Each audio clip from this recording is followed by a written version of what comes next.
Bienvenue sur Les Grandes Épopées. Je m'appelle Jafar et je vais à la rencontre de femmes et d'hommes inspirants et expérimentés pour décortiquer les moments clés de périodes révolues de leur vie professionnelle. Grâce à la liberté de ton et à la prise de recul permise par ce format, chacun de vous peut repartir avec des apprentissages concrets pour nourrir sa propre épopée professionnelle. Dans cet épisode, plongez dans les coulisses de la direction de grandes écoles de management, au travers du parcours inspirant de Thomas Fröhlicher. Il a notamment été directeur général de Cambridge Business School et Rennes School of Business. Il raconte ce que ça fait concrètement quand il faut décider, convaincre et tenir la barre quand l'équilibre est fragile. On va traverser ensemble plusieurs défis majeurs. D'abord, la question de l'interdisciplinarité, avec le projet Artem, où Thomas a dû batailler pour faire travailler scientifiques, artistes et entreprises autour d'un projet commun. Ensuite, la gestion de fusions et de grandes transformations, notamment avec la naissance de Cambridge Business School, ou comment incarner une direction qui rassure quand chaque camp craint d'être avalé par l'autre, et comment créer une identité commune dont toute la communauté des étudiants et alumni sera fière. On aborde aussi l'impact des accréditations internationales sur la progression de Thomas, une sorte de formation continue pour dirigeants. Un benchmark mondial, un miroir impitoyable où des pairs viennent confronter un discours ficelé à la réalité du terrain. Une pratique, selon moi, inspirante pour le monde de l'entreprise. Cet échange est une immersion au cœur d'un écosystème passionnant entre le monde académique, de la recherche et de l'entreprise. C'est parti pour la grande épopée de Thomas.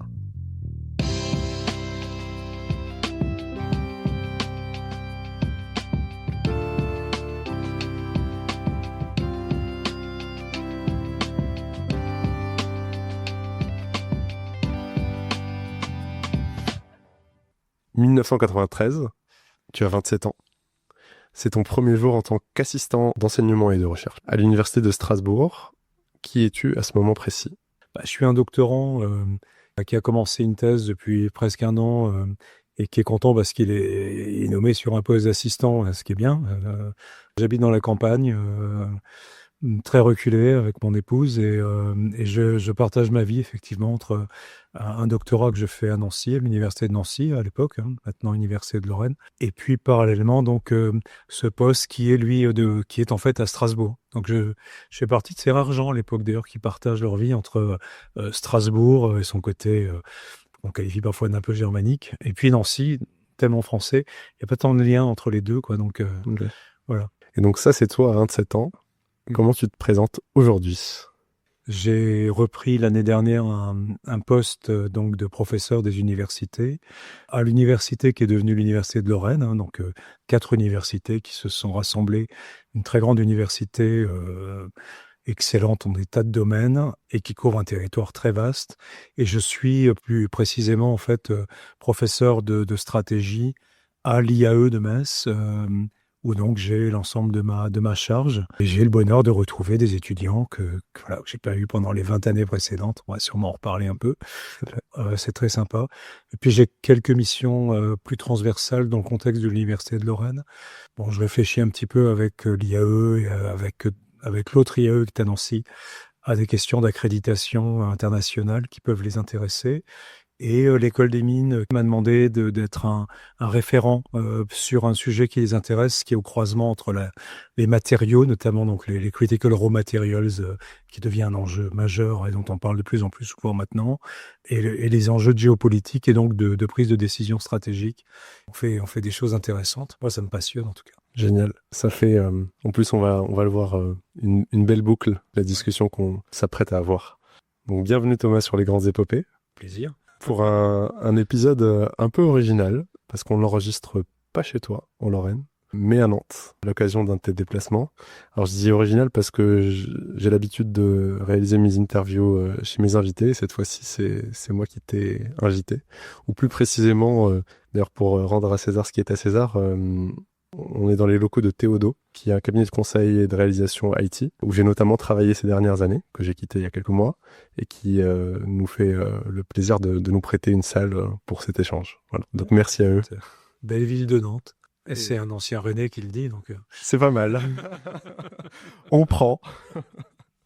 Et donc, pour rappel, dans ce podcast, l'objectif, ça va être d'aborder des moments clés de période révolue de ta carrière. Ce que j'ai cherché à comprendre, c'est comment tu les as vécus à l'époque, mais aussi aujourd'hui avec le recul que tu as, ce que tu en retiens pour toi et pour nos auditeurs. Et je tenais encore une fois à te remercier d'avoir accepté de témoigner à ce micro.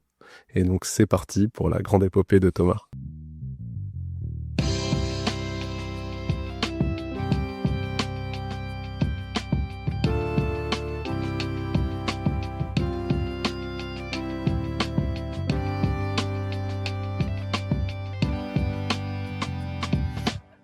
Une petite précision avant de démarrer. Ce qu'on va aborder pendant cet échange, ça va être uniquement la période révolue de ta carrière dans des rôles de directeur général et de dean des grandes écoles de commerce, principalement parce que ça a été la grosse partie de ta carrière.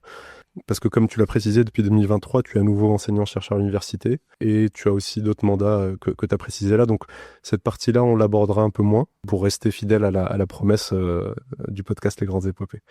Précision faite, on va pouvoir plonger dans le commencement. 93, 27 ans, tu deviens assistant d'enseignement et de recherche à l'Université de Strasbourg. Je suis toujours curieux de comprendre pourquoi est-ce que tu as choisi cette voie-là de l'enseignement et d'où ça t'est venu. Oui, et de la recherche. Hein. Et de la recherche, pardon. Mais les deux, vraiment les deux. Il a fallu faire un choix à un moment donné. J'ai fait une école de management. Aujourd'hui, on l'appelle l'école de management de Strasbourg, dans l'université d'ailleurs. Et en fait, je me suis rendu compte, en revenant d'Erasmus d'ailleurs, j'étais allé en Angleterre, qu'il existait des activités de recherche dans le domaine des sciences de gestion. Et je sentais bien quelque part que j'avais pas la direction claire sur le côté professionnel. Et alors, je suis partagé parce que familialement, j'avais malheureusement un père cadre dirigeant dans le domaine de la banque, qui a fait toute sa carrière, notamment dans la BNP.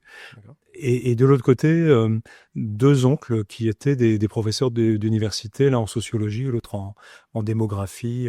Puis deux autres oncles qui étaient musiciens, quoi. Donc, il y avait quelque part une espèce de tension familiale là, qui sortait. Je suis le cadet d'une fratrie de trois. On est trois frangins et je suis je suis celui qui a décidé finalement il y a quand même une espèce de bifurcation, comme on l'a dit, comme on parle un peu depuis quelques années. Ça n'a rien à voir avec les choses qui ont été discutées, notamment à l'Institut Agro, il n'y a pas très longtemps. Mais enfin, il y a eu quand même cette logique de bifurcation. Je suis allé faire un peu de sociologie pour reprendre un peu le goût à la littérature, à la lecture. Et puis finalement, j'ai plongé dans un doctorat. Mais je pense que dans mon esprit, le fait d'aller non pas en sociologie, mais en management, en gestion, montrait bien que j'avais gardé quelque part une vraie admiration pour le métier de dirigeant, la dirigeance en général. Oui, donc c'était en fait finalement une bonne synthèse entre ton héritage d'une certaine manière familiale et tes aspirations, en tout cas, ou tes réflexions du moment, quoi. Ouais, j'ai découvert un peu c'est pas du hasard complet, mais enfin, j'ai découvert chemin faisant qu'il y avait un métier là de manager académique. Donc quand tu fais ce choix-là de la recherche et de l'enseignement, dès le départ, tu fais de la recherche dans l'optique d'être enseignant-chercheur, ou tu fais de la recherche en sociaux et chemin faisant, ça t'emmène vers le rôle d'enseignant-chercheur? Non, là, il y avait vraiment un choix assumé d'être enseignant-chercheur. Okay, je me suis vraiment mis à un moment donné, là, à peu près à ce moment-là, en 93, quand on part sur un poste d'assistant, en général, c'est quand même qu'il y a derrière vraiment, et puis surtout en démarrant un doctorat, il y a vraiment l'idée d'aller au bout et d'aller chercher un poste de maître de conférence quelques années après. Okay. J'ai mis 4 ans à peu près à faire mon doctorat, ce qui est dans la moyenne. Très bien. Et donc à ce moment-là, quand tu termines ce doctorat et que tu es officiellement maître de conférence, c'est quoi ton ambition, ton projet C'est marrant parce qu'à la fin de mon doctorat, j'ai un choix à faire. En fait, je suis il y a le processus de qualification, puis on va se proposer comme candidat sur les postes ouverts. Et j'étais classé premier à Strasbourg et à Nancy. Okay. Et si je suis parti à Nancy. Si je suis allé à Nancy, c'est parce que il y avait là-bas une perspective d'être actif au sein notamment d'une école qui va m'être chère après, qui est lycéenne, où je vais pouvoir exercer des responsabilités en plus d'être enseignant et chercheur. Il y a quelque chose déjà là en germe. J'entends autour de moi, sans trop y croire quelque part, que je suis attendu parce qu'il y a des choses à faire, puis ça va se préciser un petit peu, et assez brutalement d'ailleurs, quand la thèse sera finie et que j'aurai commencé ma carrière de maître de conf. Parce qu'à ce moment-là, ça se passe comment, donc ce choix-là, tu pressens en fait qu'il y a un chemin. C'est des choses qu'on te dit, une sorte de promesse, mais qui va être amené à se confirmer, ou est-ce qu'il y a vraiment déjà un poste qui est prédéfini ou pressenti pour toi?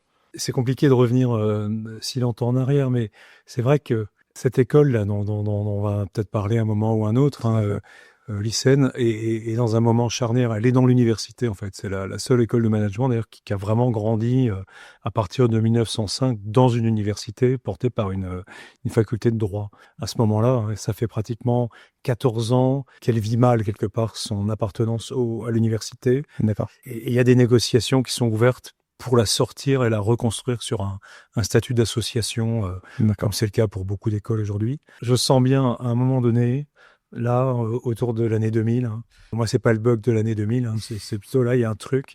À un moment donné, je sens bien que il va se passer quelque chose. Il va y avoir un truc et peut-être il y a des opportunités intéressantes.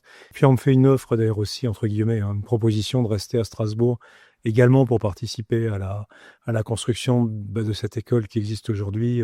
De l'EM Strasbourg. Voilà. Mais pour des raisons alors à la fois personnelles, d'environnement et de confiance quelque part, le projet Nancy m'attire plus. Et je fais le choix d'aller à Nancy. Ce qui n'est pas naturel, parce que je suis strasbourgeois d'origine. Et d'ailleurs, c'est pour ça que j'ai jamais travaillé en réalité. J'ai jamais travaillé en Alsace, quoi. Vraiment, non.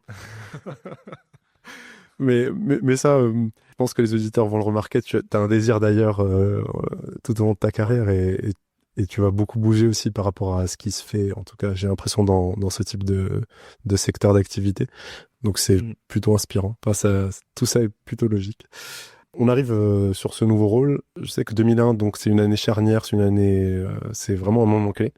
Sur ce podcast, on aborde ces moments clés, c'est le cœur du réacteur. Je te propose de revenir sur cette année-là pour juste donner un peu de contexte. Donc tu arrives à lycéenne et au départ, tu as une responsabilité sur la direction des programmes, si je me trompe pas. Donc c'est déjà un premier poste, on va dire à responsabilité, assez jeune. Et très vite, tu vas arriver à un rôle du coup de directeur général de l'école en 2002. Ouais. Donc à ce moment-là, tu n'as que 35 ans. Donc c'est assez jeune, selon moi en tout cas, sur ce type de rôle. Oui, je sais pas si c'est le cas, d'ailleurs, peut-être que je me trompe. Si, alors à l'époque, dans les directeurs d'écoles, donc de grandes écoles de management, je suis effectivement le plus jeune. Je serais battu un petit peu après par, je crois que c'est Stéphane Boursieux, qui est toujours d'ailleurs à Dijon, à BSB, Burgundy School of Business. Et il y en a peut-être d'autres qui sont apparus après. Mais à l'époque, oui, c'est vrai. En fait, ce qui m'intéresse là-dedans, c'est aussi quand on arrive dans un rôle à responsabilité assez jeune, ça arrive à plein de gens effectivement aujourd'hui, ça arrive, mais tu arrives dans un écosystème où tu as aussi beaucoup de gens très expérimentés autour de toi.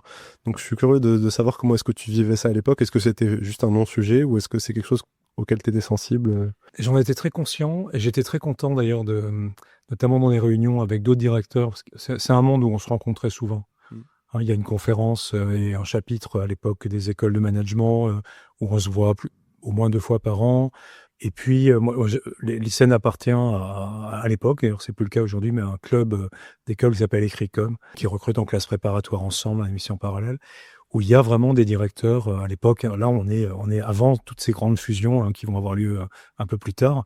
J'ai des gens à l'ESC Reims, à Rouen, à Bordeaux, qui sont un peu plus tard à Marseille avec l'arrivée d'une équipe autour notamment de Leonardi de Beltente, qui est bien connu dans le domaine, un grand dirigeant d'école de management. Côtoyer tous ces gens-là, évidemment, oui, moi j'ai conscience que c'est une chance. Mais ces gens, d'abord, ils sont très accueillants, même s'il y a une concurrence entre écoles. En réalité, là, il y a un vrai endroit où on peut parler avec des dirigeants. Donc ça nourrit, ça. Ces gens-là, il faut se mettre dans cette posture. Il faut. Bon, on a les intérêts de son école à porter, ça c'est clair, mais en même temps, c'est une opportunité unique de croiser des personnages qui font des épopées, souvent dans leurs écoles. C'est des gens qui ont 10 ans, 15 ans, 20 ans de métier et qui vont peut-être à un moment donné partir. Je vais voir des départs parfois un peu brutaux et voir comment les choses se passent. Donc c'est évidemment pour moi, c'est tout bénéfice, quoi. Est-ce que c'est compliqué? Non, parce qu'ils m'ont facilité la vie. Je pense qu'ils ont été très accueillants, très friendly. Pour ça, je veux dire, d'ailleurs, j'en suis notamment au sein d'Écricom très reconnaissant. Moi, je viens de vivre, cela dit, juste un peu avant, une année complètement folle, hein. Parfois, d'ailleurs, quand j'en reparle, ça me paraît presque incroyable d'être passé à travers. Je pense que c'est une année où j'ai pas vu arriver la rapidité avec laquelle j'allais devoir monter au créneau sur de très très nombreux sujets. Bon, j'ai commencé mon métier d'enseignant-chercheur. Je commençais à vraiment m'intéresser à la recherche, à produire un petit peu de recherche. Ça prend toujours un peu de temps, hein, à organiser des colloques. Enfin bon, j'adore ce métier, hein. Je veux dire, soyons clairs, hein, il faut faire après des choix, mais c'est comme ça. Mais j'aurais été très heureux. J'ai toujours gardé en tête qu'un jour, probablement, je le reprendrai. Et je pensais pas que ça durait si longtemps avant. On va y revenir après quelques années, hein, très franchement. D'accord. Et alors, à un moment donné, j'entends parler d'un projet fantastique qui apparaît comme ça, dont j'avais jamais entendu parler, par le directeur de l'ICN que je vais un petit peu après remplacer, à qui je vais succéder. Ce projet, il s'appelle Artem. Alors ATM puis Artem, comme art, technologie et management. Et là, j'ai vraiment un coup de cœur, quoi. Je dis, mais ça, je veux sortir de ma réserve, quoi. Je veux pas rester enseignant-chercheur et voir ce projet démarrer. On est en 99-2000, hein, quand j'en entends parler pour la première fois. En fait, on est en discussion autour du contrat de plan État-région, qui à l'époque est quand même l'instrument de financement des grosses infrastructures, dont tout ce qui touche à l'enseignement supérieur et à la recherche.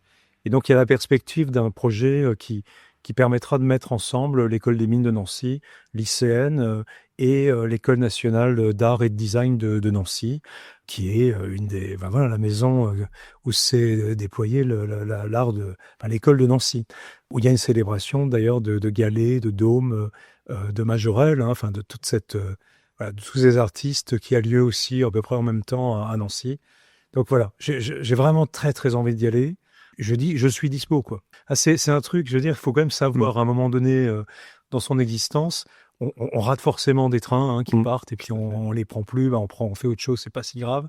Mais parfois, il faut savoir se signaler dans sa disponibilité, dire moi je veux jouer un rôle là-dedans, je veux pas qu'on me laisse à côté parce que ça va être quand même un peu sportif, etc.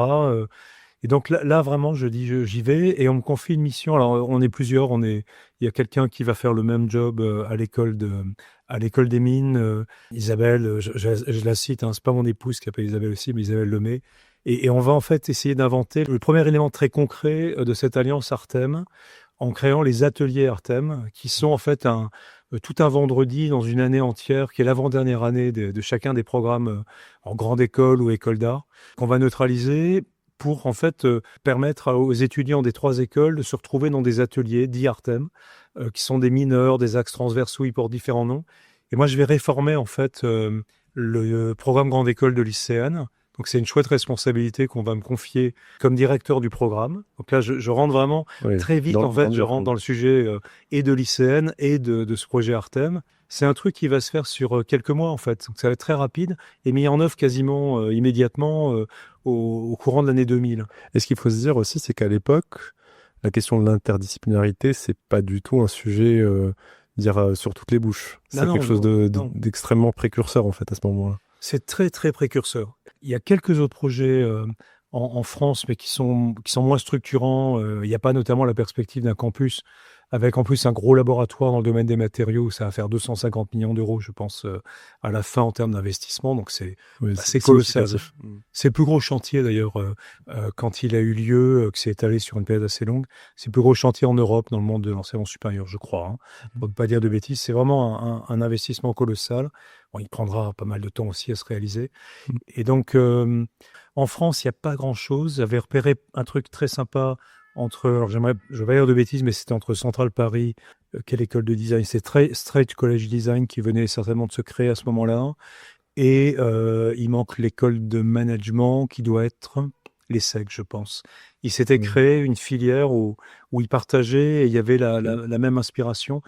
J'ai oublié de dire qu'il y avait un personnage clé dans cette affaire à l'école des mines qui est Louis Schweitzer, qui présidait donc Renault et qui allait bientôt rentrer dans le projet Renault-Nissan. Et il venait en fait d'ouvrir le technocentre à Guyancourt, où Renault justement cherchait à mettre ensemble des gens du monde du design, des gens du management, de la finance, autour de plateformes automobiles où il y avait un paquet d'ingénieurs et une science mobilisée évidemment. Et il est venu, en fait, comme président du conseil d'administration des mines, dire là, il y a une direction, Hmm. vous êtes des ingénieurs humanistes, et maintenant, moi, j'aimerais vous emmener aussi vers cette dimension, former des ingénieurs capables d'interdisciplinarité, mais pour ça, il faut que ça frotte. Et on parlait de tribologie, alors c'est marrant, c'est la science des frottements dans le domaine des matériaux et de la mécanique. Ok. On est des tribologues, on a trouvé plein de mots pour mettre des... Mais il y a une idée d'ailleurs intéressante là-dedans, c'est que du coup, ça vient aussi, dès le départ, te transmettre ce message-là de l'écosystème. Finalement, ce projet-là, il est au service à la fois des étudiants, d'un écosystème économique. Mhm. En fait, d'une certaine manière, tu t'es confronté à ça très très tôt dans ta carrière, quoi. Ben, en fait, je mets en pratique ce que j'ai écrit dans ma thèse, parce que j'ai fait une thèse sur les alliances stratégiques. Comment les liens sociaux entre des dirigeants, à un moment donné, peuvent basculer pour embarquer eux-mêmes et leur Et organisation. donc là, t'as le terrain de jeu, quoi. Donc là, le terrain de jeu, il est tout trouvé, c'est génial. Ok. Et puis, il y a vraiment un coup de cœur, parce que je sais pas, je le visualise, je le vois, le truc, et ce rapport art-science, enfin, tout ça, je trouve ça génial, et ça me donne vraiment très, très envie de... C'est certainement pour ça que je suis allé au-delà du côté enseignant-chercheur, mais j'ai tout petit peu écrit là-dessus par rapport à des benchmarks que je vais faire sur l'aspect international, notamment du côté d'Helsinki, où il y a un projet qui, pour moi, va être un peu le projet référent, Ok. du côté d'Aalto University aujourd'hui. Donc il y a ce début d'année, on va dire, où le principal message, peut-être pour les auditeurs, c'est il y a une opportunité, il y a des signaux faibles. Et donc là, toi, tu sors du bois, tu dis, je suis là, j'ai des raisons d'en être, Mhm. et je dois en être. Et donc, tu vas au chapitre et tu es dans le projet.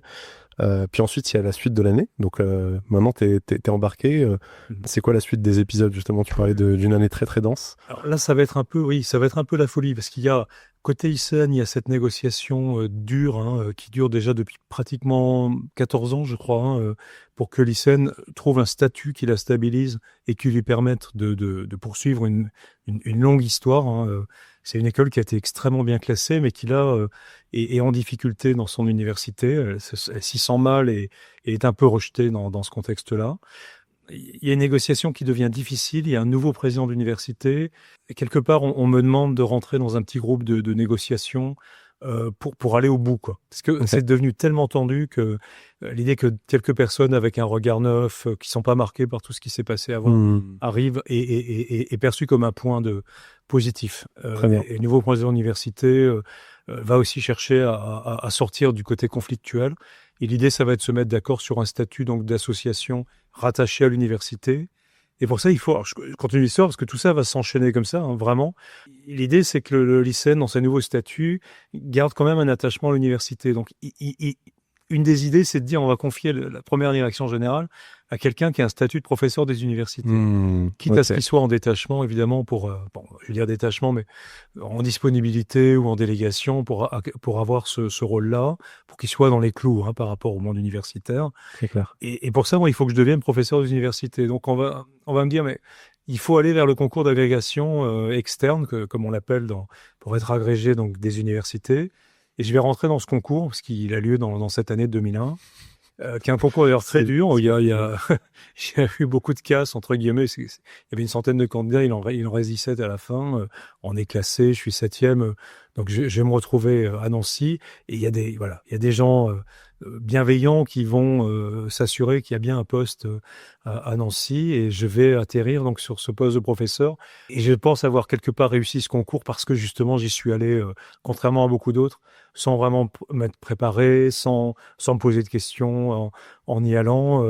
Il y en a qui l'ont fait une fois, deux fois, trois fois avant de réussir. Et puis moi, je vais avoir la chance du débutant, je pense, quelque part.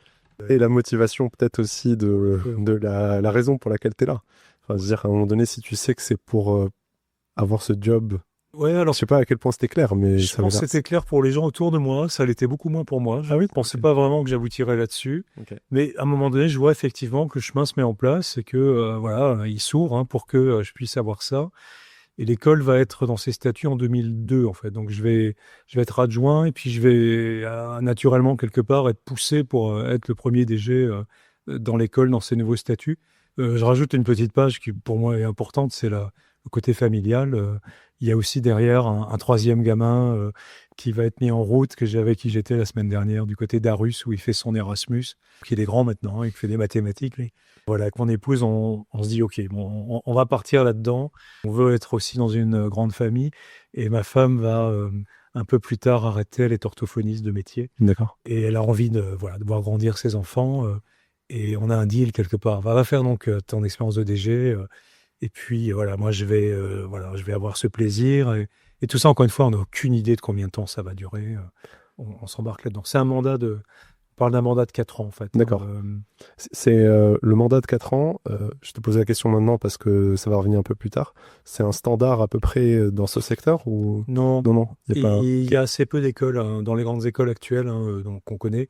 Il y a en général plutôt des logiques de CDI. D'accord. Il y a quelques écoles. Audencia, par exemple, est une école où on a régulièrement... on est sur des logiques de mandat. D'accord. Là, sur l'ICN, on est dans la tradition plutôt de ce qu'on a dans les universités, des mandats de 4 ans ou de 5 ans, renouvelables une fois maximum. Okay. Voilà. Parce que moi, je voyais aussi le rapport avec les plans stratégiques. J'avais l'impression qu'il y avait une forme de parallélisme entre les mandats et les plans strat, mais... Non, mais je crois que c'est comme dans les entreprises, en fait. Logiquement, c'est bien d'arriver, en fait, en portant la réflexion stratégique, le plan strat, proposer ça à sa gouvernance. C'est ça, un an avant, on va dire. Et un an avant, 1 an, 2 ans, ça dépend un peu de la complexité des sujets, mais une fois que le plan strat est lancé, à la limite, l'issue du plan strat marque aussi qui est mandat ou pas. Peu importe. On réussit ou pas son plan, et si on le réussit pas, il y a une logique quelque part qui peut apparaître de départ, et si on le réussit très très bien, il y a une logique un peu de renouvellement.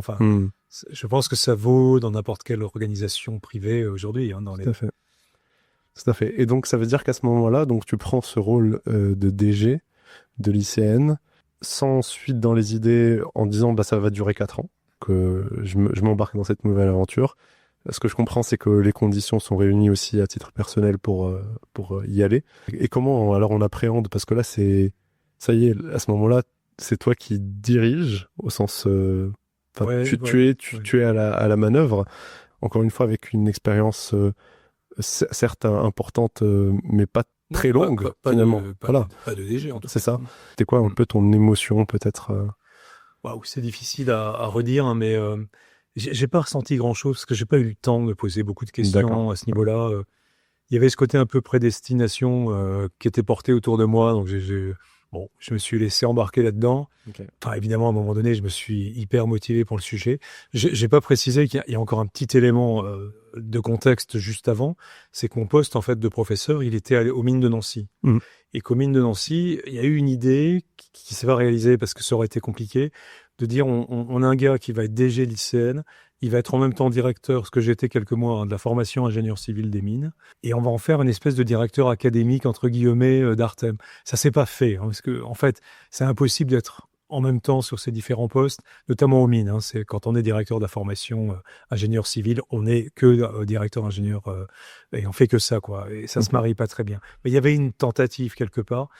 Donc, effectivement, non, mais je vais rentrer sans sas, directement là-dedans. Comme j'ai été dans la petite équipe qui a négocié les statuts de l'école, il y a une proximité qui s'est installée, notamment avec le président et son équipe à l'université de Nancy 2, qui est malheureusement décédé aujourd'hui, mais avec qui on va apprendre à travailler ensemble dans ce nouveau contexte. Il a un tiers des voix du conseil, donc il représente évidemment une minorité, mais enfin une minorité... alors qui est pas bloquante, mais enfin quand même une minorité assez contrôlante. Donc il y a c'est un compromis là qui a été trouvé, mais il fallait ça, sinon on allait continuer éternellement. Et je pense que à un moment donné, cette école qui était déjà un peu secouée par cette négociation permanente aurait pu vraiment, je sais pas si elle allait disparaître, mais elle s'abîmait dans ces négociations perpétuelles. Donc je crois que c'est surtout cet élément-là. On a trouvé un modus operandi au niveau de la gouvernance avec le président de l'université. On avait la bonne habitude de se parler beaucoup, notamment avant les conseils. Et en fait, pendant les 4 ans de mon mandat, avec lui, jamais eu de vote négatif. Et je me demande même s'il y a eu une abstention de sa part. Mais parce qu'il y avait eu un gros travail qui avait toujours été fait avant Et ça, je crois que c'est un truc, évidemment, que qui vaut pour l'université, pour une école de management, ça vaut dans n'importe quel milieu, business. Bien sûr. Je crois qu'il y a beaucoup de choses qui jouent, enfin qui se jouent de manière invisible et qui relèvent d'une préparation intensive avant des moments de décision. Il faut pas venir avec des trucs mal ficelés Tout à fait. qui vont mettre le feu à un conseil d'administration. Je pense que je peux faire une reco à ce niveau-là. Ou alors c'est vraiment qu'on a décidé de le faire sciemment et qu'on a une bonne raison de le faire. Parfois il faut aller là-dedans. Toi, dans ce cas, dans ton expérience, tu dis finalement, tu as rarement vécu ce moment où tu rentres dans la salle et tu sais pas ce qui va se passer. En fait, c'est à peu près déjà joué avant. Dans cette expérience-là, non, il se passe toujours des choses imprévues. Il y a toujours, il y a toujours un truc qu'on n'a pas vu, mais en général, c'est juste comment dire, une composante minoritaire du conseil qui réagit alors qu'on n'avait pas anticipé qu'elle allait réagir. Donc ça change pas la décision, mais ça oblige une argumentation complémentaire. Ça m'est quand même arrivé souvent. D'accord. Peut-être justement parce que peut-être on perçoit trop un effet de préparation et ça peut vexer certains administrateurs qui tiennent à ce qu'on les respecte et qu'on les mette tous sur le même plan. Il faut faire attention à ça et équilibrer les choses. Et ça fait un peu partie de la préparation en disant je peux pas je peux pas, non, là, on peut pas aller comme ça ensemble. Il faut aussi que tu acceptes de mettre, parce que moi, de mon côté, j'ai d'autres composantes dans mon conseil et qui peuvent réagir brutalement, notamment des étudiants, des anciens, professeurs qui représentent ou des administratifs qui sont présentés, la composante entreprise. Enfin voilà, ça peut réagir. Donc, si on va trop ensemble là dans cette direction, donc, là, il y a quand même, il peut y avoir effectivement des compromis qu'on prend avant. Et ça fait partie donc du job de les signaler. Et ça, voilà, moi ça je l'ai beaucoup pratiqué. Et puis parfois j'ai eu j'ai eu à Kedge par exemple un président, François Pierson, je le nomme parce que j'ai beaucoup de respect pour cette personne. C'est un grand dirigeant d'entreprise chez AXA, qui vient de perdre son dirigeant fondateur Claude Bébéa. François Pierson, qui a été numéro 2 d'AXA, qui a une carrière, qui a dû faire 200 acquisitions. Enfin, on en avait un peu parlé. Lui, il était président, c'est une figure un peu tutélaire. J'ai vu aussi comment on préparait les conseils avec lui dans le contexte de Kedge, qui est un conseil peut-être... oui, ce sera un de nos gros chapitres, ouais. Effectivement. Non, mais c'est, il n'y a pas forcément d'ailleurs d'approche linéaire dans les discussions, donc j'ai envie d'en parler. Je fais un petit... Ouais. Bon, pour revenir à l'ICN, évidemment, il y a aussi le milieu interne, quoi. Alors, le fait d'avoir fait une réforme complète du programme Grande École, d'avoir été enseignant, d'avoir été patron de département académique aussi, donc de bien connaître déjà la maison de l'intérieur, puis de représenter à l'ICN, il y avait toujours ce côté hybride privé-public qui existait. Il y avait une grosse présence du monde d'entreprise, un très beau réseau de diplômés et une composante universitaire qui permettait aussi une créativité assez forte. Il y avait des choses très, très originales, les séminaires, enfin, plein de choses dans cette école. Et donc, j'étais bien imprégné ça. Donc, ça m'a beaucoup aidé à rentrer dans ce premier job. Et puis, il y avait l'idée de représenter un petit peu le fait de pouvoir avancer à nouveau dans une direction plus sereine. En tout cas, c'est effectivement... de ce que je vois, parce qu'ensuite tu arrives tout le temps avec un historique. Là, tu as connu la phase de lancement finalement. En fait, là, c'est un commencement à la fois pour toi et à la fois pour une institution. Donc, c'est bien que Kedge aussi, ça sera à peu près ça, parce que tu vas arriver un an après la fusion, si mes souvenirs sont bons. Donc, c'est encore un peu naissant aussi. Je fais la première rentrée en fusion, quoi. En fait, ça. Donc, ça fait aussi un peu partie, mais à ce moment-là, tu as beaucoup plus de bouteilles et peut-être un peu plus armé. Oui, l'ICN, j'ai eu le temps de m'acclimater sur ces années, en fait. Dans l'environnement proche et d'y être, d'avoir des responsabilités. Dans les autres jobs que je ferais, je sauterais directement dans la peau du DG après un recrutement, qui sont en général des recrutements vraiment similaires à tout ce qu'on connaît dans le monde privé. Chasseur de tête, recrutement, processus, comité de sélection, etc. Peut-être qu'on peut en parler là parce que tu termines donc ce premier cycle à l'ICN en 2006. Qu'est-ce qui se passe à ce moment-là ? Là, en fait, ce qui se passe, c'est qu'il y a un changement de président. D'accord. Le nouveau président me reçoit pour me dire qu'il souhaite pas que je sois le futur directeur général. On se retrouve dans une situation où il y a une espèce de découpage en moitié-moitié sur l'idée que je sois renouvelé et on va repousser de quelques mois le vote en fait sur le renouvellement du dirigeant, et entre-temps, ça va beaucoup discuter.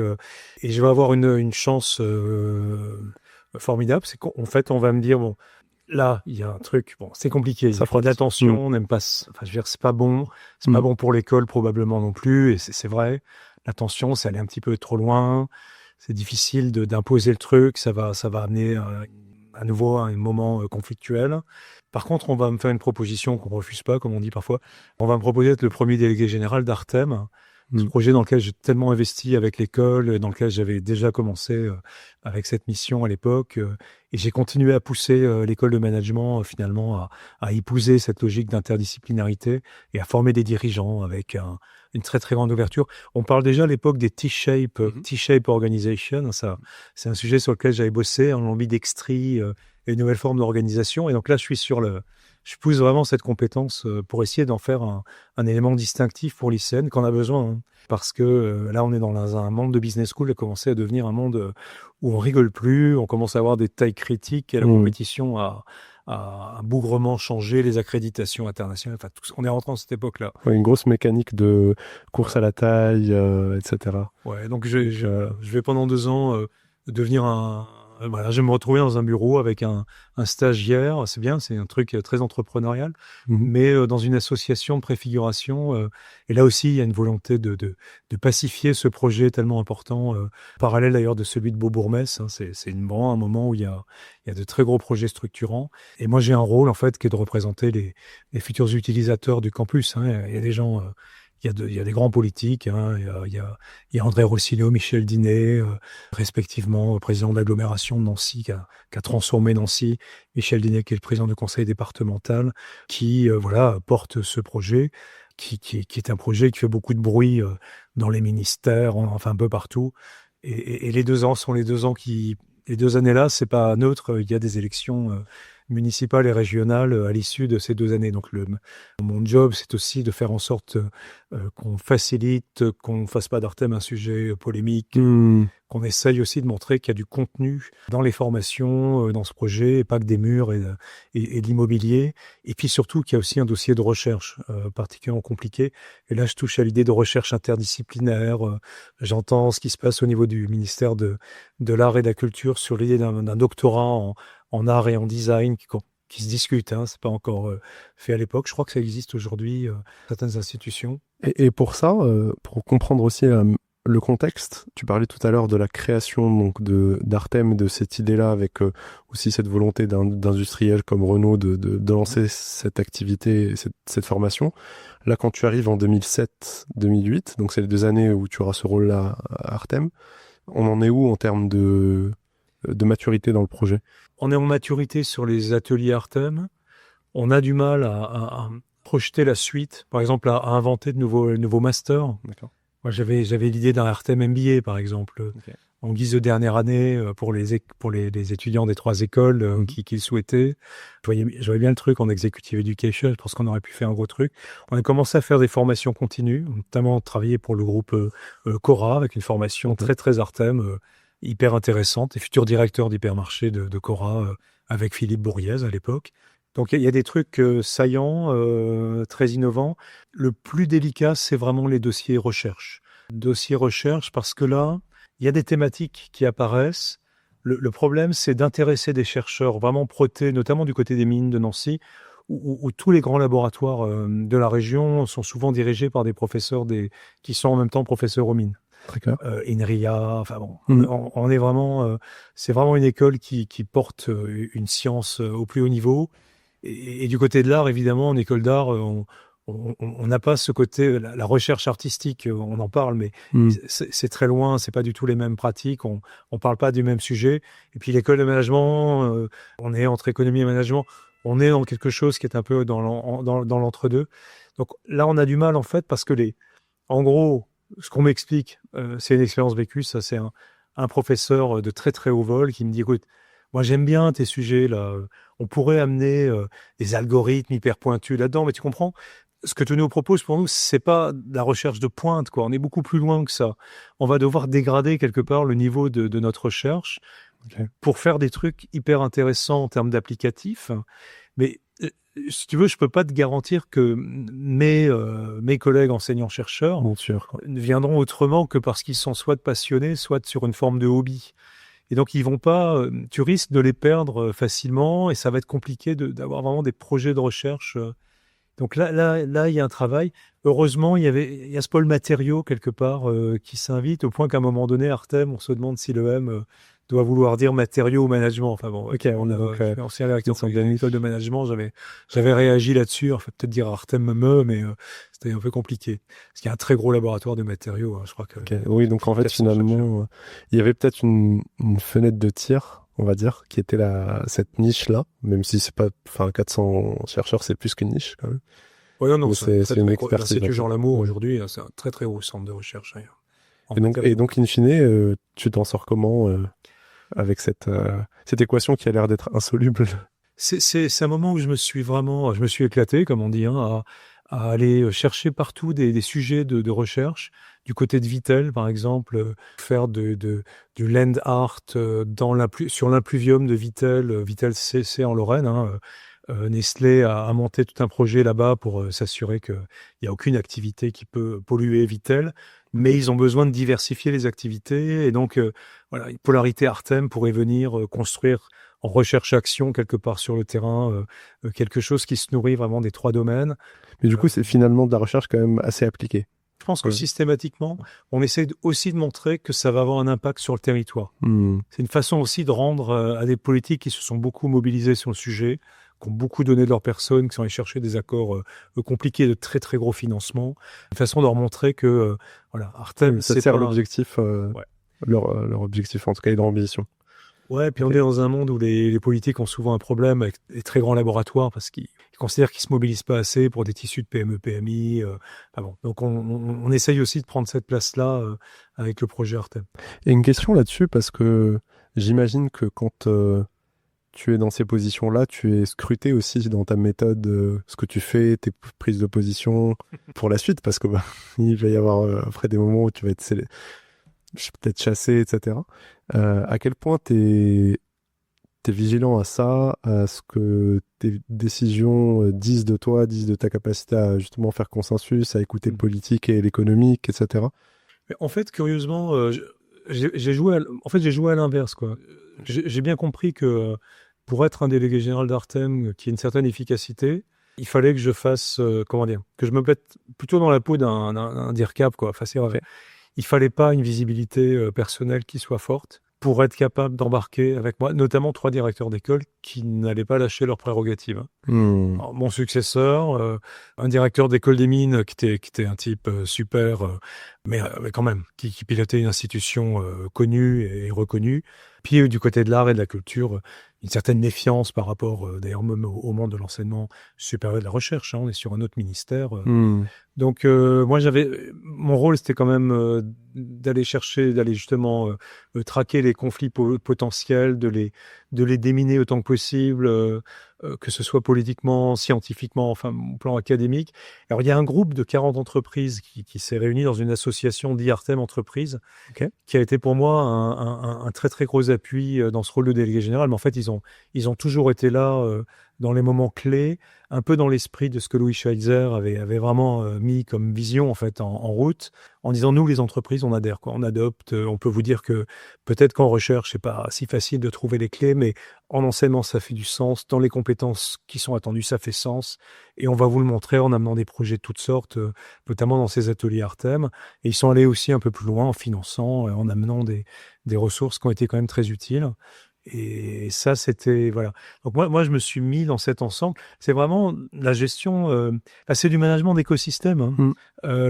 C'est devenu un peu une tarte à la crème de parler comme ça, mais le mot écosystème, il apparaît en 2007 dans le rapport de Christian Blanc. On a un peu oublié. Alors moi, je ne l'ai pas lu, ce rapport. Alors peut-être 2005-2007, c'est la naissance des pôles de compétitivité. D'accord, ok. Et le rapport que Christian Blanc a remis à cette époque-là s'appelle « Pour un écosystème de croissance ». D'accord. En passant, le seul mot qui n'est pas défini clairement dans le rapport, c'est le mot écosystème.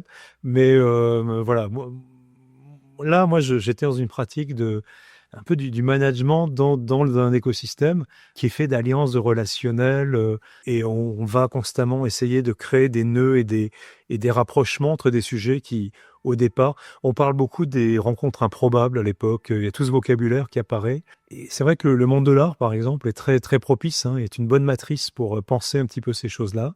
Parce que c'est un élément d'ailleurs structurant de ta carrière, c'est-à-dire ce côté écosystème, tu l'as à plusieurs niveaux. Tu l'as au niveau à la fois des écoles, donc là l'expérience Artem, c'est un exemple saillant, mais tu vas l'avoir ensuite dans des fusions, tu vas l'avoir aussi, ne serait-ce que dans le concept d'une école de management. En fait, c'est forcément un écosystème. Donc en fait, finalement, c'est un peu un fil rouge. Il y a un mot qui apparaît, alors c'est marrant, il est toujours là, moi, je trouve qu'il est devenu terriblement daté, mais le mot glocalisation. Moi, je préfère de loin l'idée de dire qu'on est dans une... Il y a Pierre Veltz qui parle d'économie d'archipel depuis longtemps. Donc, on voit bien l'idée que le monde, en fait, est fait sur des hubs extrêmement innovants, créatifs. On a parlé, ça fait partie du vocabulaire, ces hubs créatifs, qui sont des lieux, des espaces, des territoires bien précis, souvent des métropoles créatives, la Florida. Tout ça, c'est le moment où on parle de ces gens-là qui occupent le terrain à cette époque. Donc, je vais me nourrir de toutes ces idées d'industrie culturelle et créative.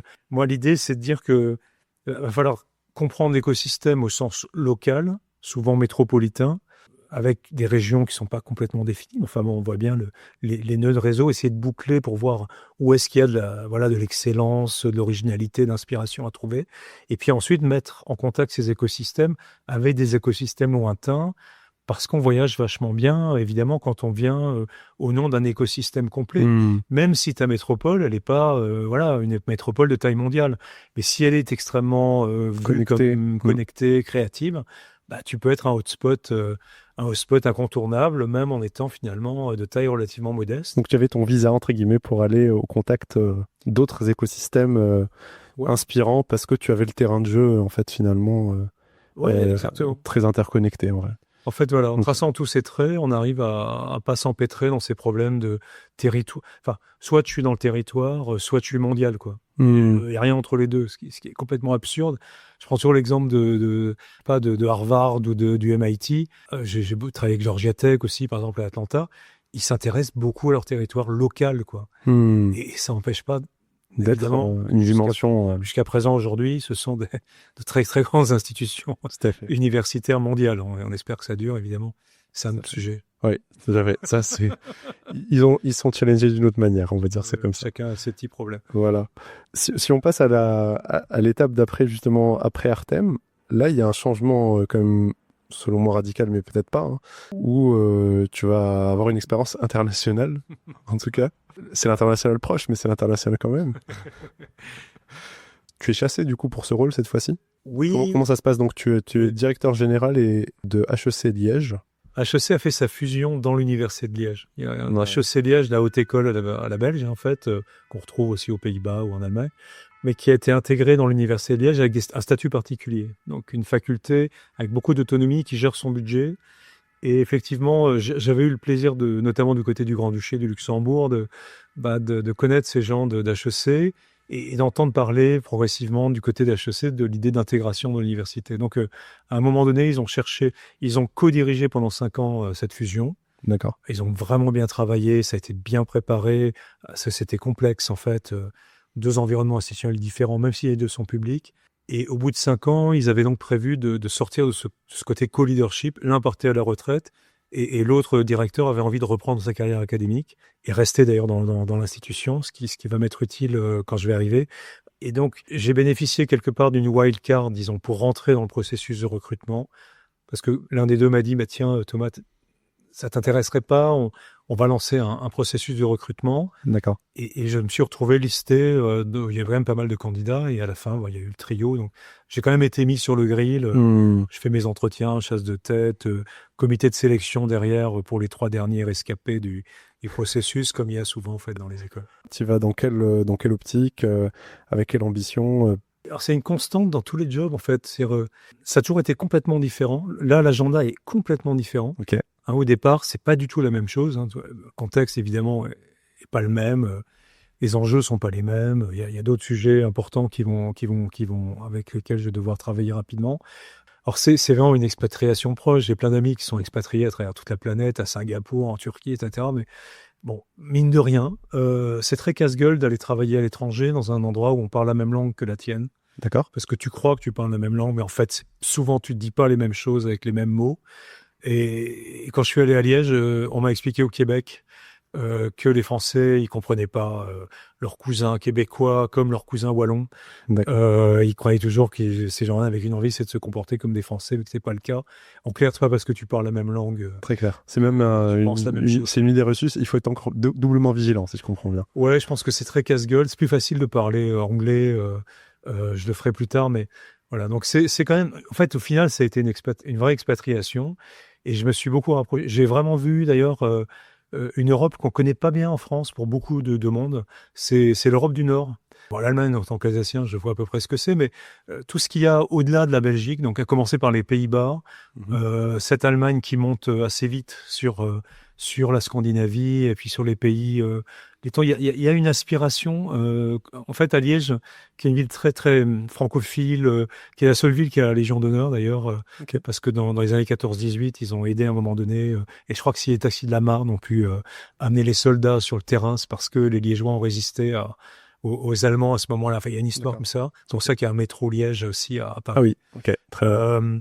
Mais en fait, c'est la ville qui est la plus éloignée en distance de la frontière française. D'accord. Et t'es à qui, toi? T'es à 20 minutes de Maastricht, t'es à 45 minutes d'Aix-la-Chapelle. Là, j'ai compris quelque part que moi, ce que j'aimais bien, c'était être sur des logiques de mission avec une perspective temps relativement longue. Des trucs qui peuvent être assez casse-gueule, mais intéressants, où il y a quelque chose qui, tu vois, où t'as quelque chose à réaliser. Tu viens pas juste te mettre tes pieds dans les pantoufles de quelqu'un qui a magnifiquement bien fait le boulot avant toi pendant 10 ou 15 ans, même si, en l'occurrence, il y avait toujours, avant que je prenne ces jobs, des gens qui avaient vraiment fait un très très beau job. Mais t'es censé faire quelque chose de plus et d'autre, quoi. Et moi, j'aime bien ces projets. C'est une constante, en sachant que après, j'ai toujours, entre guillemets, bénéficié de quelques complicités, parce que je suis un homme qui croit au réseau. Et je crois que tout le monde doit être très conscient du fait que, en général, il n'y a pas, tu vois, il n'y a pas de hasard en réalité.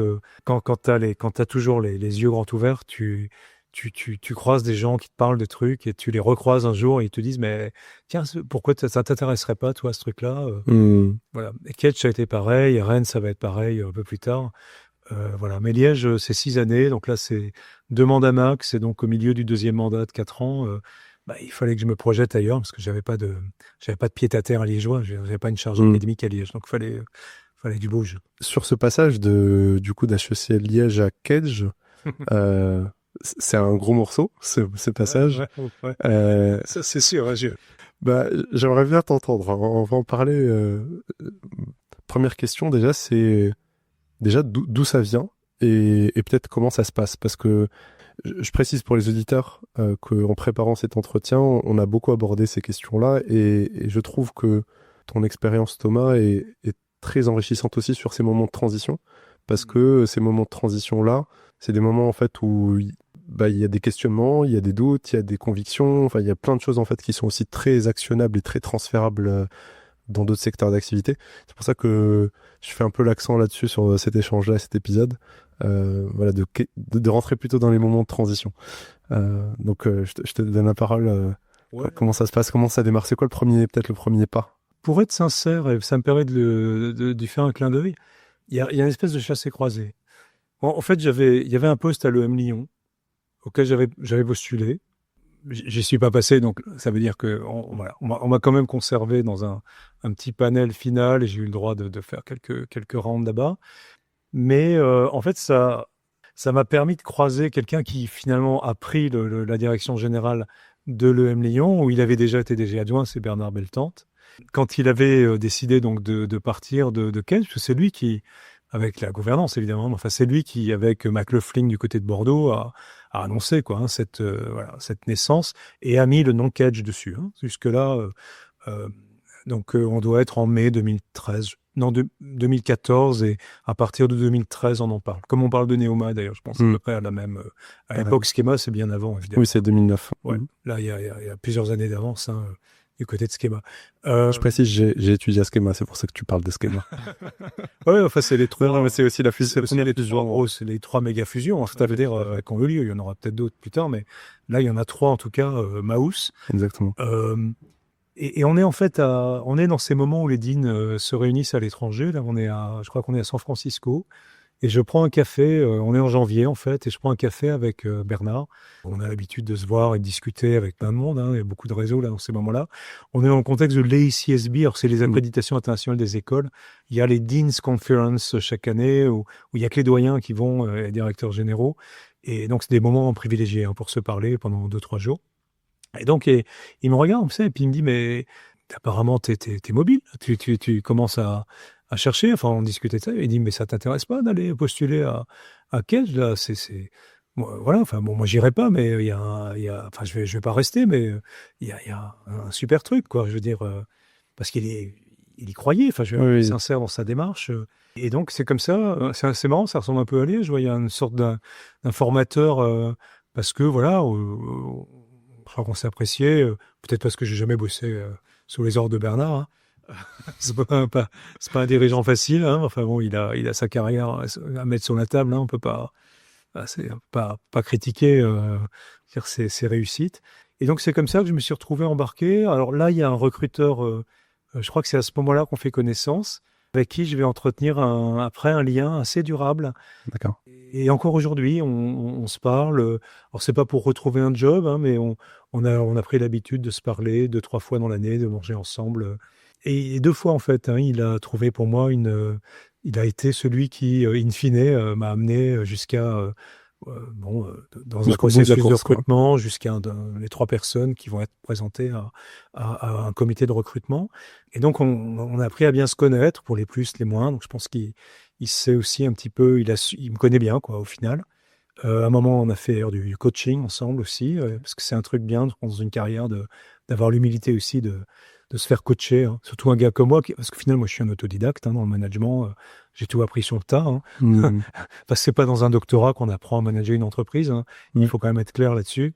Finalement, j'ai toujours dit que j'étais un autodidacte dans le management. Et comme je suis monté dans des organisations jusqu'à Kedge, qui était la plus importante, il y a quand même 600 salariés. Enfin, on est quand même sur une fusion en train de se faire, hein, où tout reste quand même à faire en termes de process et de portage, d'incarnation et de mise en œuvre simplement de l'ensemble des programmes sur du multicampus entre la Chine, Dakar et les campus en France. Donc, c'est énorme. Donc là, effectivement, c'est comme ça que ça a commencé. Honnêtement, je pensais pas je pensais pas que j'irais au bout. Que je voyais quand même l'ampleur du projet, la complexité du projet. Et je pensais qu'ils iraient chercher aussi, dans ce petit monde, on aime bien avoir des gens avec des CV où il y a un petit peu d'Harvard par-ci, il y a un peu d'INSEAD par-là. Enfin bon, il y a comme ça des mots-clés. Même si c'est un petit advanced programme de rien du tout, mais ça fait bien. Il y a quand même, il y a cet aspect-là. On a bien annoncé des grosses pointures, quoi. Hein. Moi, je me considérais pas, et je me considère toujours pas comme une grosse pointure. Mais je pense que le fait de venir d'ailleurs, peut-être a plu. Il y a un profil, une personnalité, je pense, relativement apaisante quelque part. Une forme de bienveillance qui quelque part doit quand même qui doit transparaître. Et je pense que ça fait partie effectivement de mon style de management, même si parfois, malheureusement, on peut pas avoir cette position-là tout le temps. Parfois, faut être dur. Naturellement, j'ai plutôt tendance à être bienveillant. Et dans ce moment où Kedge était quand même un truc très très tendu, hein, tout le monde ayant l'impression quelque part qu'il a été bouffé par l'autre, un classique hein, dans les fusions, il fallait vraiment incarner ça. Ce que j'ai su un peu après, c'est qu'il y avait quand même une bonne dizaine de dirigeants, qu'il y avait un peu toute l'intelligentsia des directeurs généraux d'écoles, dont un certain nombre quand même de quelques, alors je sais pas la liste. Hein, mais... Et d'ailleurs, là-dessus, une question. C'est un secteur d'activité où effectivement, au-delà d'un certain niveau, et je pense que c'est le cas dans d'autres secteurs, hein, le nombre de personnes shortlistables, entre guillemets, n'est pas énorme, si je comprends bien. C'est un petit monde quand même. Alors dans ce moment-là, ouais, on raisonne souvent par rapport à des académiques credentials, comme on le dit en anglais, à minima, l'idée d'un doctorat, l'idée de savoir ce que c'est un corps professoral et comment tu l'accompagnes, même si t'es pas... tu es un doyen académique en général pour faire... Je veux dire, au moment d'être shortlisté là, pour Kedge, les 10 personnes dont tu parles, c'est que des gens que tu connais ou il y a des noms que... Bon, je sais pas, j'ai pas la liste. J'ai le nombre. Hein, D'accord. Je finis par connaître l'une ou l'autre personne parce qu'on en a parlé après. Mais disons, effectivement, ce qui m'a ce qui m'a frappé, et j'avoue que ça m'irrite, c'est peut-être en train de changer là actuellement, parce que bon, tout change dans le monde des écoles de management. Il y a un besoin de professionnalisme, et moi ça m'a toujours un peu atterré quelque part de voir cette espèce de mouvement permanent autour d'un tout petit nombre de personnes qui se promènent comme ça d'une école à l'autre, quoi. Et j'étais content peut-être quand même d'incarner à ma manière, après 6 années passées ailleurs, n'avoir jamais travaillé dans une chambre de commerce, par exemple, dans une école consulaire. Donc, j'étais pas vraiment dans le milieu. D'accord. Et peut-être, pour une fois, d'incarner quelque chose d'un peu différent. Et ça, voilà, ça me plaisait bien. C'est peut-être d'ailleurs ce qui m'a un peu aidé aussi. Mais je crois que dans les 3, à la fin, il y avait aussi des profils complètement différents. Et je suis persuadé qu'on peut venir du monde de l'entreprise, d'être un gars qui a une vraie expérience. Et mon successeur, José Milano, il venait d'AXA. Et c'était le mec savait diriger dans de la multinationale, etc. Donc, évidemment, c'est certainement à un moment donné aussi un plus que moi je pouvais pas proposer. Moi, j'avais mes propres plus, mais pas ceux-là, quoi. J'étais moins à l'aise avec mes KPIs et mes balance sheets, etc. Que lui. Bon, c'est comme ça, quoi. Bon, j'avais un président qui savait y faire, donc ça compensait probablement. Mais voilà, alors c'est marrant de parler de ça parce que ça renvoie vraiment à un sujet très actuel, ça, par contre. Si on peut faire un petit saut dans le temps, là. Bien sûr. Maintenant, j'en suis sorti. Moi, je regarde ça. Parfois, on me demande un peu de mon avis.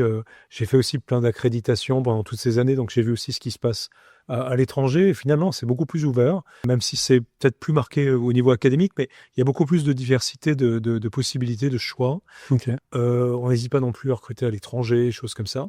On peut très bien être quelqu'un qui a une expérience dans le privé, mais qui sait s'acclimater, qui a l'intelligence de s'appuyer sur les bonnes personnes pour les choses qu'il ne connaît pas. Et puis, je pense qu'on peut être un gars qui vient avec son truc académique derrière lui et qui forcément va devoir faire l'exercice un peu inverse. Et l'idée, finalement, d'être un peu des deux est certainement une manière de faire. Alors là, les trucs changent, quoi, puisqu'on voit bien qu'on rentre dans un moment très compliqué, les écoles ayant atteint des tailles critiques, et en France, la compétition est devenue extrêmement dure, et on l'a créée nous-mêmes. On a créé cette hyper-compétition entre un petit nombre de business schools qui tiennent du pavé au niveau mondial, mais qui, du coup, vivent quand même beaucoup d'une démographie française, et elles ne sont pas toutes au niveau d'internationalisation qui les mettent à l'abri un peu du choc, plus le dossier apprentissage. Bon, oui, il y a une perte technique du secteur, mais il y a vraiment une baisse tendancielle en termes de financement, en fait. Une envie d'aller vers la. Ouais. Donc là, je pense que l'avenir, ça va certainement d'être avec des gens peut-être plus professionnels dans leur pratique de managériale et de direction. Et on le voit d'ailleurs apparaître dans différentes écoles. Mais c'est pas le cas partout. Je prends le cas. Schema, c'est un profil. Bon, il y a quand même pas mal d'endroits où il y a des profils académiques qui sont aussi des profils très entrepreneuriaux. Je pense à l'EDEC, Emmanuel Mété. On a été doctorant, je crois, un petit peu dans les mêmes périodes. Donc, je l'ai connu comme académique. Après, lui, il a fait avec Olivier Auger son apprentissage. Et ils ont totalement assumé l'idée de travailler un peu à l'allemande, quoi, d'incuber leur propre directeur général. Donc il y a plein de schémas possibles. Mais je trouve que ce qui serait bien, c'est qu'on sache chercher dans des endroits inhabituels et qu'on ouvre toujours la porte et qu'on essaye de rafraîchir un petit peu. Et je crois que ça, on peut le traduire dans plein de secteurs d'activité. L'arrivée chez Kering de l'ex-patron de Renault montre bien que c'est souvent une très bonne idée, quelque part, d'hybrider un peu les secteurs. Mais je crois que ça doit valoir aussi pour les business schools et pourquoi pas pour les écoles d'ingénieurs. Et ça commence à arriver, et pourquoi pas dans le monde des universités. En fait, souvent, moi, la question que je me pose liée à ces recrutements-là, c'est un peu comme quand on se pose la question de l'implication de la société civile dans le monde politique ou des choses comme ça. Ouais. En fait, il arrive très vite la question de... Tu parlais du réseau. En fait, c'est toujours une histoire de rapport de force. Donc, en fait, c'est comment est-ce qu'on arrive à être la bonne personne à ce moment-là pour faire consensus et en même temps faire avancer finalement le plan stratégique, la vision, etc. Pour le coup, en fonction du profil, ça change radicalement les pièces de l'échiquier, quoi. Le fait que tu aies vécu justement des contextes différents d'établissements avec certainement des rapports de force différents. Comment est-ce que tu as géré ça? Comment est-ce que tu as géré le fait de travailler avec des gens aussi différents? En fait, les comités de recrutement sont quasiment toujours composés de la même manière. Je schématise beaucoup là, dans ce que je vais dire, mais c'est toujours d'un côté de la table une représentation très académique et de l'autre côté de la table une représentation très économique avec présence d'une chambre en général quand c'est le cas. Et donc, si tu t'adresses, si tu t'adresses trop, si tu brosses dans le sens du poil trop la partie académique, tu perds forcément quelque part une forme de crédibilité vis-à-vis du monde économique, parce qu'il y a quand même non pas une méfiance, mais enfin l'idée que l'articulation entre les deux va être quand même un sujet. Et l'inverse évidemment est très vrai aussi, quoi. Tu parles que de chair et de travailler avec les entreprises et de t'intéresser qu'à l'executive education, tu vas peut-être perdre quelques-uns des chercheurs de l'autre côté de la table qui vont s'en inquiéter. Donc là, en fait, moi, ce que j'ai toujours essayé de faire, c'est de montrer qu'il n'y avait pas sortir des oppositions stériles et notamment de toujours expliquer que d'abord ce que je dis sur le territoire tout à l'heure, c'est-à-dire que l'idée d'un projet très international n'est pas l'ennemi de l'attractivité d'un territoire et de répondre aux attentes d'un territoire. Au contraire, ça s'additionne très bien. Et de la même manière, qu'en fait, pour moi, le très très bon enseignant-chercheur, c'est celui qui est extrêmement à l'aise avec un public exécutif. En fait, qui se nourrit de ce rapport quelque part au fait qu'il va toujours être capable de raconter sa recherche et de montrer pourquoi elle a un impact extrêmement intéressant dans des entreprises. Il n'y a rien de mieux qu'un enseignement dans un MBA ou un executive MBA pour démontrer ta capacité à faire ça, quoi. Okay. Alors, ce qui est cool en ce moment, c'est que souvent on oppose le corps professoral très académique, trop académique, qui parle que de recherche, qui s'intéresse qu'à la recherche, aux enjeux très réels, quoi, d'un monde réel, public ou privé, mais qui a besoin qu'on vienne l'aider à résoudre des sujets très complexes. Je crois que c'est très dommage. Et en fait, il y a plein d'études qui montrent que plus on investit dans la recherche absolue, enfin la recherche fondamentale, plus en même temps on a toutes les chances d'avoir une recherche appliquée qui fit bien. Cette idée que les deux s'opposent est une fausse idée, une contre-intuitive complètement. Et il y a plein d'études qui le démontrent, quoi. Donc toi, je vais essayer de combiner. C'est une troisième zone, en fait. Tu décales finalement le sujet sur la troisième zone qui est en fait le lieu de rencontre, finalement. Exactement. Mais j'ai toujours mis c'est un peu le co-tiré, hein, comme on le pratique beaucoup dans le discours, mais c'est de dire on va pas faire ou, on va faire du et l'addition qu'on va réussir à faire, donc la combinaison de choses différentes mais qu'on va rendre synergiques, va créer la valeur ajoutée supplémentaire et additionnelle. Et j'ai toujours essayé, je crois, de tenir ce raisonnement-là. En tout cas, c'est un peu la matrice de mes approches dans un discours, notamment pour convaincre un comité de recrutement. L'idée, c'est d'être aussi, évidemment, hyper informé par tous les moyens possibles sur les vrais enjeux, hein. Parce qu'après, il y a toute une couche, évidemment, un peu plus politique qu'il faut quand même garder à l'esprit. Si t'as pas d'informations avant de passer devant un comité comme ça, c'est que t'es out. C'est exactement pareil dans les médias. S'il y a un dossier qui arrive sur ton secteur et que t'as pas été interviewé, bah tu sais que t'es pas dedans et que personne va te mentionner. Donc voilà, c'est facile de le savoir. Et a posteriori, Kedge, quand t'arrives, tu sais pas, parce que là, quand tu m'as répondu à la question, c'était des hypothèses de qu'est-ce que tu pensais qui avait marché, mais on te dit pas vous êtes l'homme de la situation parce que... Si on me dit quelque chose de cet ordre-là, enfin, on finit quand même par m'expliquer pourquoi on retient ma candidature. Et il y a cette idée, quelque part, effectivement, d'être capable de conjuguer, de venir d'ailleurs, donc de ne pas être marqué, parce que là, il y a quand même Bordeaux, Marseille, Bordeaux, hein, ça joue beaucoup. Alors, d'être rassurant du côté du corps professoral avec mon statut de professeur agrégé d'université, donc savoir ce que c'est que, disons, d'être enseignant-chercheur, mais d'avoir quand même pu montrer à travers ce que j'avais fait avant, notamment à Liège, où on avait créé de nombreuses chaires avec des entreprises.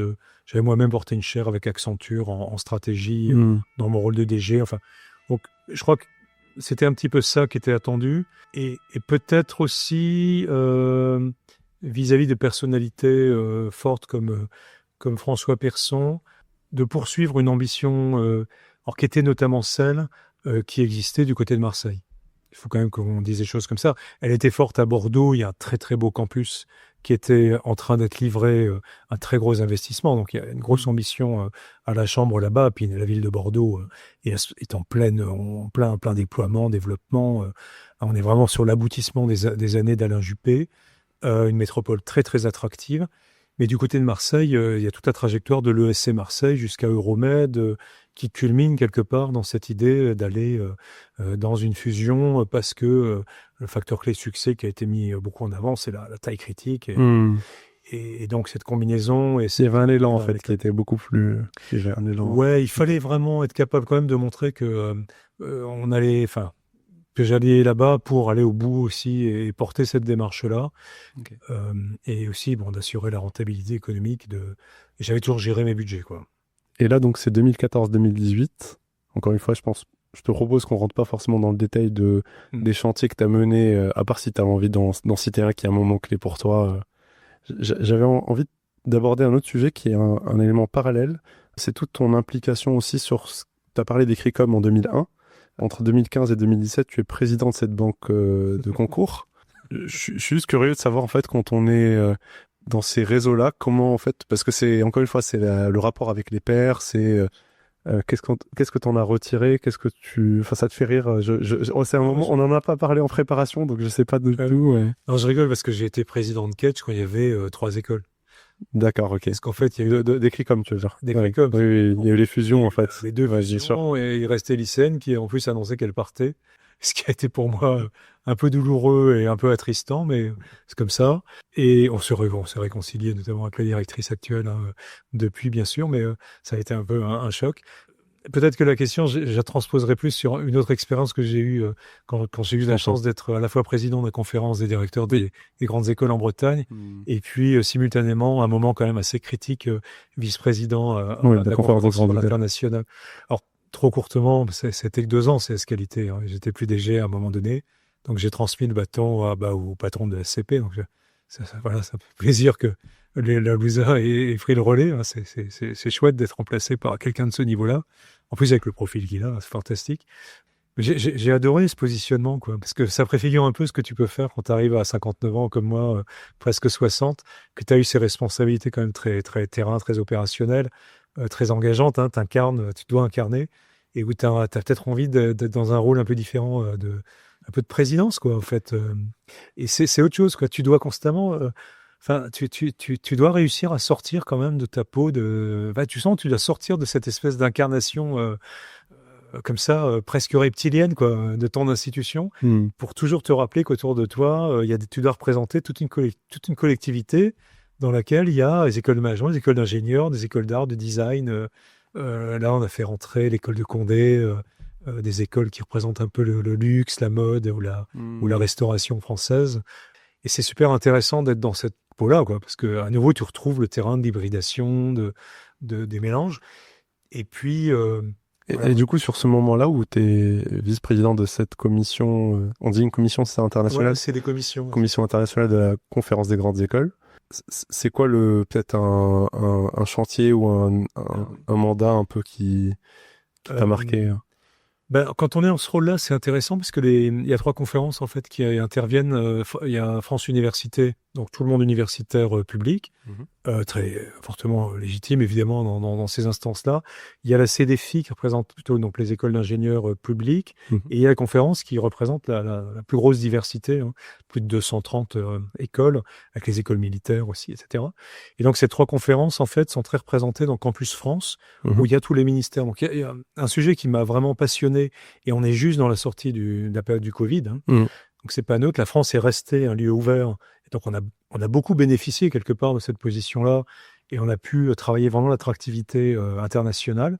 Et moi, je dirigeais Rennes School of Business à ce moment-là, qui est une école qui est très marquée par cette capacité à recruter à l'étranger, au-delà des Erasmus. Hein, vraiment, beaucoup d'étudiants étrangers viennent. Oui, en formation initiale, PGE. Voilà, tout est en anglais. On a vraiment cette chance-là.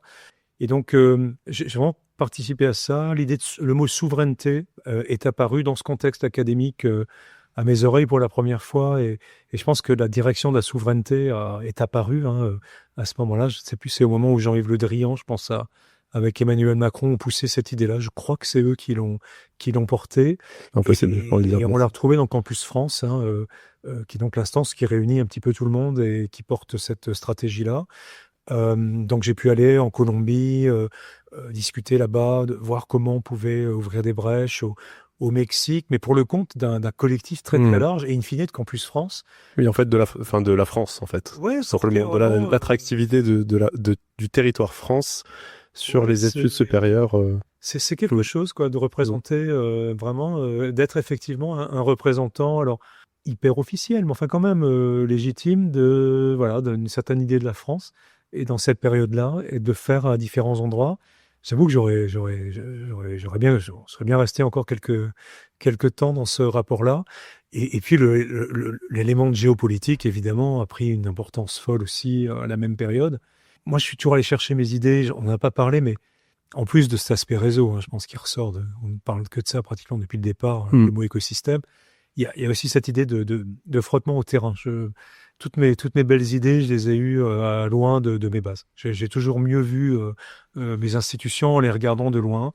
Ça permet de sortir aussi de tout complexe, surtout provincial. Hein, parce que quand on dirige pas une école à Paris ou dans une très très grande métropole, on peut à un moment donné en France être pris un petit peu comme quelque chose de pas très important. Et c'est très intéressant de voir ce qu'on peut être en réalité dans des pays lointains où tu arrives à faire des trucs extraordinaires grâce quelque part à cette image de French Business School ou French School of Engineering ou certains grands laboratoires aussi scientifiques ou universités aujourd'hui, Paris-Saclay, etc. Ou j'aime beaucoup. C'est de Lorraine, évidemment. Non, mais c'est vrai que finalement, on déporte et du coup, le sujet, et on est derrière l'image du pays, en fait. Donc, ouais, c'est ça. Ben, en fait, ça se passe comme ça, la compétition, ici, ce jeu comme ça. D'abord, tu vends ton pays, ensuite tu vends ta région, ta métropole, et tu arrives en fait là-dedans. Parce que d'une certaine façon, à part les très très belles institutions, je pense à Sciences Po Paris, HEC, ESSEC, ESCP, qui sont des marques quand même quasiment mondiales, pour les autres, en fait, tu es juste dans ces belles business schools françaises, triple accréditées, bien classées au Financial Times, etc. Donc là, tu as des étudiants en face de toi. Et un des trucs, alors je vais quand même en citer une d'anecdote, je suis allé ouvrir des liens au Pakistan, ce qui m'a valu des problèmes en Inde. J'ai perdu un partenaire qui était quand même considéré qu'on pouvait pas être au Pakistan et en Inde en même temps. Il y en a qu'un, c'était pas grave. Mais j'ai ouvert là-bas et je me suis retrouvé en fait à passer une journée entière à Lahore où il y a une très très belle université de management et d'économie, l'OMS, dans une fantastique ville. Et en fait à faire de la vente, quoi, comme je faisais 20 ans avant. Dans les salons, mais cette fois-ci, j'y ai passé tout seul pour mon école.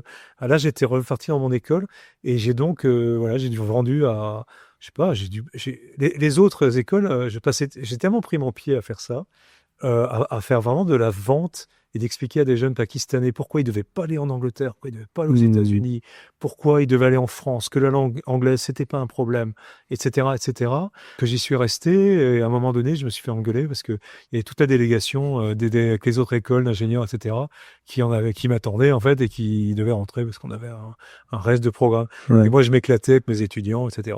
Je crois que j'ai quand même réussi à en recruter quelques-uns l'année d'après. Après, bon, j'avais des gens nettement meilleurs que moi pour faire ce boulot, heureusement. Non, mais c'est intéressant parfois de réaliser aussi.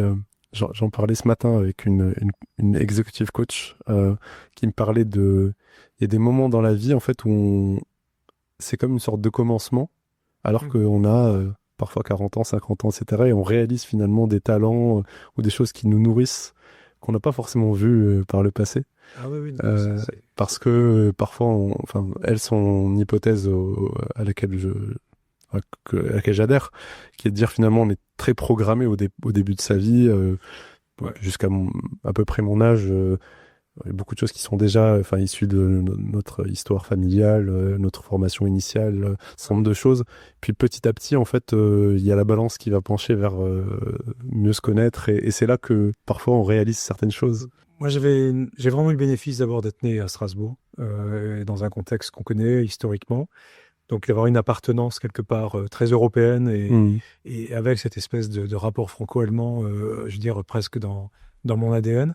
Et puis, la Belgique m'a été extrêmement profitable pour ça. C'est-à-dire, quand on habite un pays qui n'a pas une taille énorme et pourtant qui est très active, qu'on n'a pas un marché intérieur aussi extrêmement puissant, tu es dans un rapport permanent à l'exportation et tu es obligé d'aller chercher partout dans le monde, en fait. Et j'ai fait plein de délégations, parfois d'ailleurs royales, belges. Hein, je l'ai fait à Hong Kong, je l'ai fait au Brésil, j'en ai fait pas mal.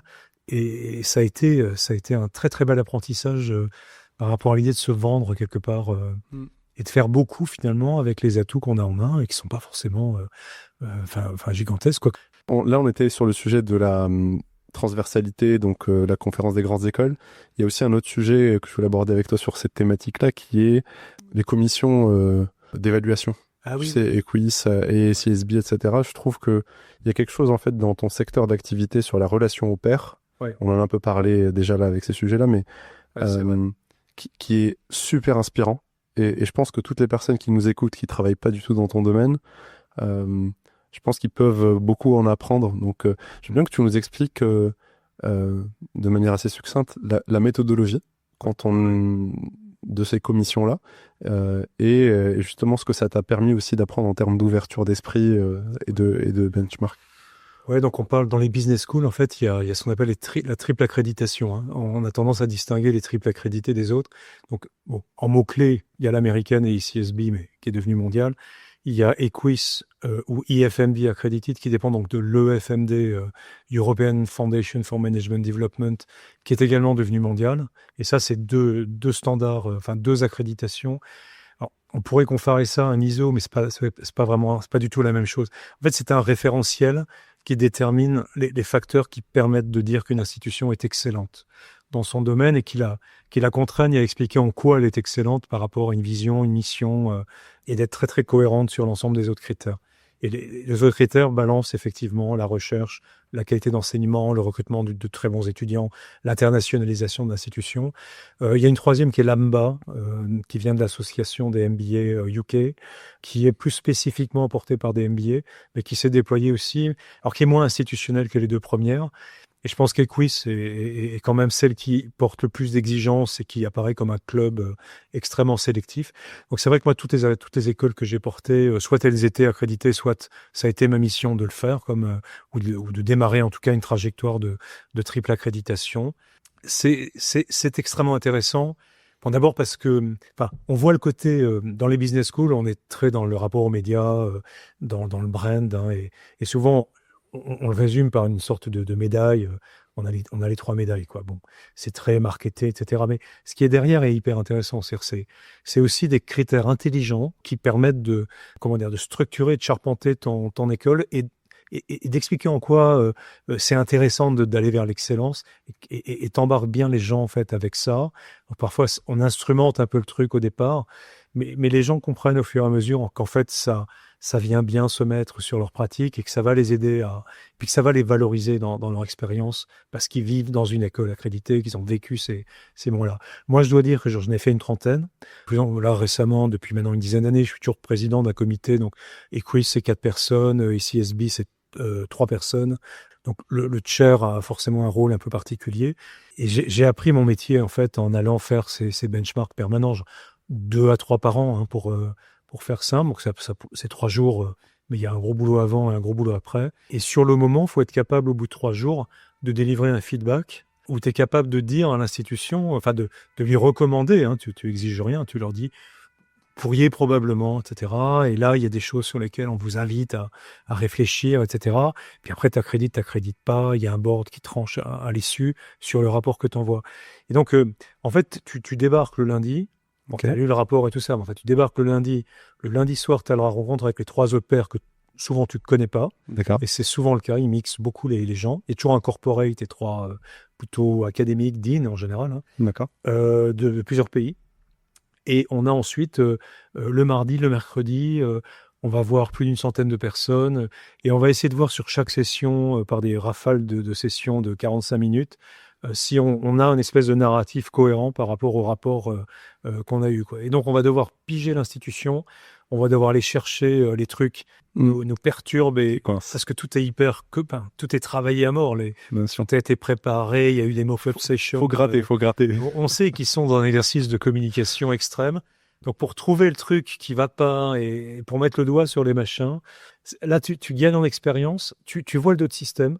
tu te rends compte aussi du fait que, en fait, dans le monde entier, il y a des invariants également qui sont là. Et dans des pays où tu t'attends pas forcément que ce soit le cas. Hein, je prends la Chine, par exemple. J'en ai fait beaucoup en Chine. Je veux dire, on parle souvent de différences interculturelles, etc. En réalité, il y a quand même beaucoup de choses qui dépassent qui dépassent ces éléments-là. Forme d'archétype presque. Puis nos business schools, elles sont internationales. De toute façon, quotidiennement dans ton campus, dans les bonnes business schools, on vit ce rapport-là en permanence, quoi. Hein. Donc, on construit quelque part ce rapport à l'interculturalité quotidienne. Et donc là, moi j'adore ça. Il y a, à force, on parle de sniff test.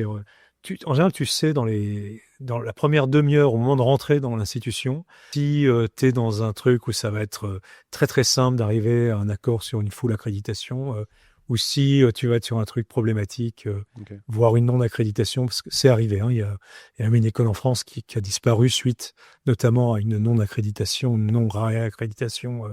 Je parle de France Business School ici. Hein. Oui, je me souviens. Danse malheureuse, il n'y a pas que ça, mais il y a notamment ce problème sur les SEM à un moment donné. C'est un exercice où on a aussi une responsabilité intéressante. Et donc, ces autres personnes, donc tu les découvres, tu les connais a priori pas. Tu les connais pas, ou de réputation, tu connais leur institution en général. Et comment ça se passe en fait déjà, est-ce que, je sais pas, t'essaies de faire connaissance un peu avec eux, comprendre comment est-ce qu'ils réfléchissent, parce qu'en fait, tu découvres finalement leur manière de penser en faisant quoi. Ouais, t'as un Teams. Aujourd'hui, il y a toujours une semaine ou deux avant, il y a une petite réunion en Teams où pendant 1 heure, on se présente et on dialogue un petit peu à distance. Ensuite, tu as le repas la veille, où tu commences à t'échanger un peu comme ça, à brûle pour point sur quelques premières idées. Et après, chacun est quand même un peu dans sa bulle. Et toi, tu fais en sorte, tu commences à sentir l'osmose ou au contraire les différences, le silencieux, le bavard, celui qui parle trop, celui qui est agressif, celui qui au contraire est peut-être trop empathique. Et voilà, et toi ton job c'est un petit peu de faire en sorte que tout le monde soit à l'aise et ait eu le temps de poser ses questions et que progressivement on converge quand même sur quelque chose. Et à la fin de la première journée, tu as une première soirée et la deuxième soirée, tu dois, en fait tu as une centaine de critères. Et tu dois dire si tu considères que l'institution, elle est above, elle meet ou elle est below, quoi. 2 standards, quoi. Je suis sur la méthode Equis. Hein. Enfin, c'est assez similaire. Mais il faut motiver, j'imagine évidemment, la décision sur les critères. Ouais, donc Equis, en général, tu remplis... chacun vient avec sa feuille déjà pré-remplie. Tu fais un premier exercice, tu regardes juste la diversité des points de vue en prenant juste les croix et en remplissant l'ensemble du document une première fois. Et donc, tu vois progressivement si tu es sur un consensus quasiment fait ou si tu as de grosses divergences. Et là, ma première chair, quoi, était un chair incroyable où, en fait, on avait une situation où il y avait un consensus pour 3 et comment on dit le contraire d'un consensus? Un dissensus. En tout cas, une divergence. Le gars était constamment sur l'inverse. Et donc, je voyais le truc apparaître au fur et à mesure en me disant, mais comment on va faire Et sachant qu'il faut que tu aies le consensus au moment où tu dis OK, après tu dois écrire un feedback et tu vas le lire. Qui est porté par le comité. Et le comité va te dire OK, je veux bien que tu dises les choses de cette manière-là en mon nom. Et c'est comme ça que ça partira au board. Donc, je veux dire, tout est quand même dans le consensus, quoi. Même si c'est toi qui écris le rapport, mais tu le lis avant et tu le corriges avec tes coéquipiers. Ok. Donc 7 heures, donc sachant qu'on est bien fatigué après 2 journées à ce rythme-là, en gros 9h, 10h du soir après avoir fait un petit repas rapidement. Et donc là, à minuit, 1h du matin, heureusement que j'étais en ma période belge, donc je crois que j'avais commencé à savoir un peu quand même trouver des positions de négociation, des choses comme ça. L'idée, ça a été de dire on arrête d'être critère par critère, on va maintenant discuter, on va essayer de parler. Grosse masse. On va essayer de comprendre quelque part pourquoi il y a cette espèce d'opposition là qui est apparue dans le groupe.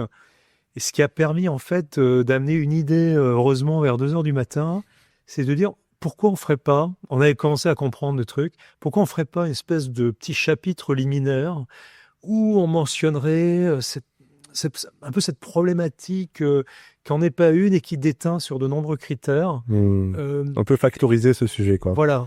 Et en faisant ça, on retient un peu le problème et on arrive et on est effectivement sorti, ce qui fait qu'on est quand même allé se coucher vers 3h du matin, L'autre solution, c'était de se retrouver à 5 heures du mat en ayant dormi quelques heures. Pour continuer à se battre. Voilà, et puis tout ça, donc à 8h30, tu t'y remets, et il faut toujours donner... Est-ce que les gens en face, eux, ils te regardent comme si tu étais à ce moment-là un peu là... Les 4 auditeurs, ils sont accueillis, ils ont leurs photos en général à l'entrée du campus. Oui, oui. C'est des espèces... se joue l'avenir de l'organisation potentiellement. Oui, donc, t'es le chef, quoi. Pendant 3 jours, tout le monde est d'accord avec toi, quoi. Après, ça change. Hein. Sachant que tu les retrouveras peut-être de l'autre côté, hein, puisque toi-même, tu es du père. Alors, c'est vrai que c'est dans les secteurs où ça n'existe pas. Moi, je recommanderais vraiment. On peut inventer cette pratique-là. Enfin, il suffit de un peu. D'ailleurs, ce qu'on appelle le benchmarking, si on l'applique comme méthode, c'est un peu ça l'idée, quoi. Mais d'aller chercher une référence dans un domaine qui n'est pas le sien, ou pourquoi pas dans le même domaine que le sien, mais d'accepter d'ouvrir. De part et d'autre, de s'ouvrir quelque part. Quand les deux faire une rencontre entre deux comex, j'en ai fait comme ça aussi parallèlement, faire des voyages d'études avec son comex pour aller dans un autre pays. Un peu des learning expedition en fait. Ouais, exactement. Ouais. Je l'ai fait en UK notamment ils ont là-bas d'autres pratiques hyper intéressantes. Non, mais c'est vrai que c'est en tout cas hyper intéressant que ce soit institutionnalisé parce que voilà, dans ta pratique, tous les ans, tu as ça et tu sais que si tu vas revenir de ça forcément avec des nouvelles idées et des nouveaux points de vue, etc. Donc c'est... Ah bah ça t'enrichit. Moi, c'est ma formation continue en fait. J'ai toujours considéré que c'était ça. Sachant que c'est très fatigant et que c'est pas facile quand on est face à une institution bien meilleure que la sienne. Hein.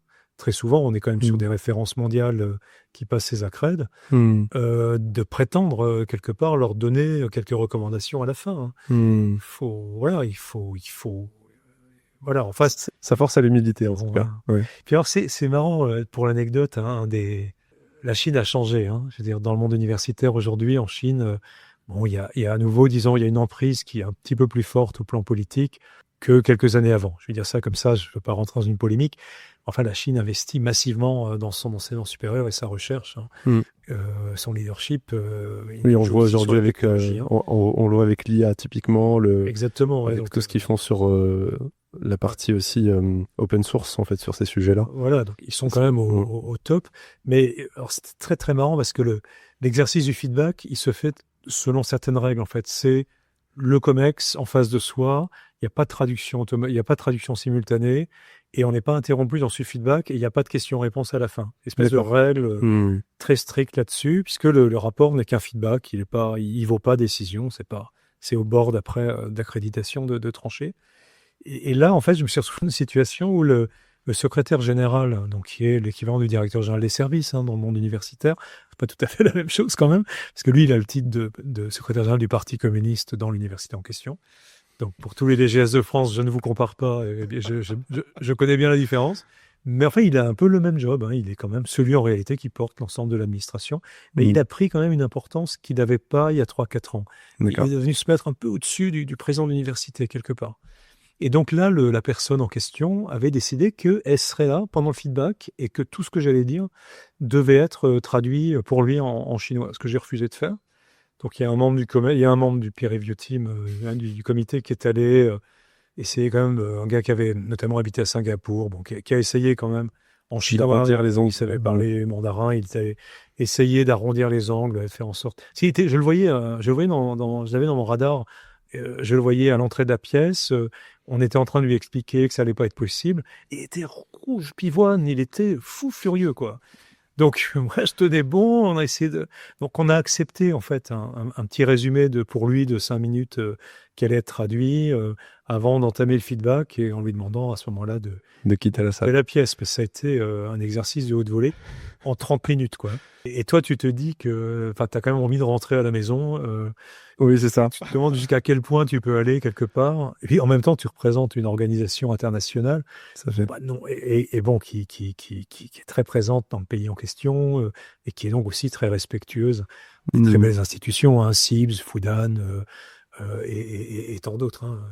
Ah, attends, cette prise de décision, tu as dû la prendre à la volée? Ou tu savais que ce gars-là allait être là? Alors, je l'ai appris au milieu une heure avant, quoi. Ah là là. 1 heure avant, ils sont venus nous voir, un peu embêtés, sachant pas trop sur quel pied... Enfin, ils savaient pas du tout comment on allait réagir. Et j'étais un peu irrité déjà par d'autres points qui étaient apparus, un peu du même ordre. Ok. Et donc, mon collègue qui avait la pratique, disons, de la Chine peut-être un peu plus aiguisée que la mienne, m'a quand même dit, attends, laisse-moi une demi-heure, je vais essayer de chercher un truc très rapidement. Ok. Donc on a tenu la ligne quand même de l'accréditation. Donc c'est des moments très intenses, très bénéfiques, je pense, pour ta propre institution. Et l'international, pour moi, ça a été quand même, c'est sûr que je sais pas une expatriation très lointaine, mais de Belgique, encore une fois, et de toutes les autres institutions. J'ai beaucoup voyagé. À Kedge, j'en avais 1000 étudiants dans l'Institut franco-chinois, là, à Suzhou, avec Renmin University, qui est vraiment une des plus grandes universités chinoises de Pékin. D'accord. Et avec Paris-Sorbonne et Paul Valéry Montpellier. Hein, donc on était sur un 45 000 mètres carrés de campus. Enfin, et j'ai créé un institut franco-chinois. Alors ça, j'en suis très fier. C'est apparu après que j'ai quitté Kedge, parce que ça prend un peu de temps d'avoir l'accord des ministères là-bas. Alors c'est un campus en fait franco-chinois dans le domaine du management des arts et du design. Ok. Avec CAFA, la Chinese Academy of Fine Arts. Et ça boucle un peu la boucle avec Artem, avec Wallonie, Creative Wallonia.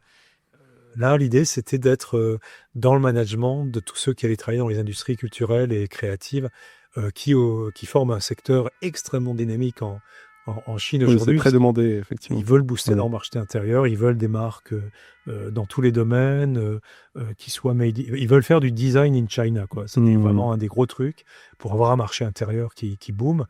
Et donc, et CAFA, c'est juste la plus grande école d'art et de design au monde. Il y a 5000 étudiants. Incroyable. C'est un endroit, c'est à Pékin, et c'est très, très, par ailleurs, comment dire, c'est très surveillé. Enfin, c'est de là que viennent des idées extrêmement novatrices de grands artistes chinois, et forcément, oui, c'est un peu la zone grise, on va dire. On a ouvert du côté dans la zone à côté de l'aéroport de Shanghai. Mais ça, c'est presque du soft power français aussi, finalement. Ah bah ça l'a été, parce que là, j'ai eu la chance il y a une photo que j'ai gardée, là, c'est le deuxième truc que je garde précieusement dans un petit classeur chez moi. C'est une photo, en fait, où d'un côté, il y a Gérard Mestralet qui signe un accord avec un homologue dans une entreprise chinoise. Donc à l'époque où il était directeur d'Engie. On est sur un truc à 18 milliards, je crois, enfin un truc dingue, quoi, un énorme contrat. Il y en a plein d'autres, hein. Il y a Air Liquide, enfin il y a tous les grands patrons qui sont là. Et moi je suis à côté, je suis le seul à signer un accord sur l'art et le design. Et derrière moi il y a Manuel Valls, Premier ministre, et Premier ministre chinois. Bon, ça dure 8 minutes. Hein. N'empêche que c'est un moment à la Maison du Peuple, en face de la Cité Interdite à Pékin, qui est pour moi un truc extraordinaire. En face de moi, il y a Laurent Fabius, ministre des Affaires étrangères. Il y a Raffarin qui, à ce moment-là, préside l'association France-Chine. D'amitié. Et puis en plus, après cette cérémonie, je vais me perdre dans la Maison du Peuple en question, parce que je tourne du mauvais côté. C'est pas grave, il n'y a rien, c'est pour les grandes cérémonies. Je vais me perdre, et c'est Jean-Pierre Raffarin qui va me récupérer au moment où je veux rentrer dans la salle où il y a la réception officielle, en fait, qui a lieu, et à laquelle, évidemment, je suis pas convié, qui me dit, mais qu'est-ce que vous faites là?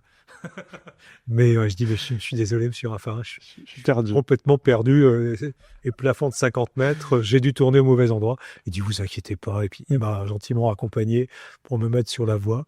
Puis j'ai retrouvé tout ce petit monde après dans un Airbus qui part toujours à 2h du matin quand on part de Pékin. J'ai un dernier sujet que je voudrais aborder avec toi, que je me rends compte qu'on n'a pas abordé, mais qui me tient à cœur, c'est sur la question de l'appartenance.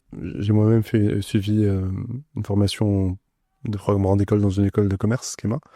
Et je sais l'importance de l'appartenance, du réseau d'alumni, etc.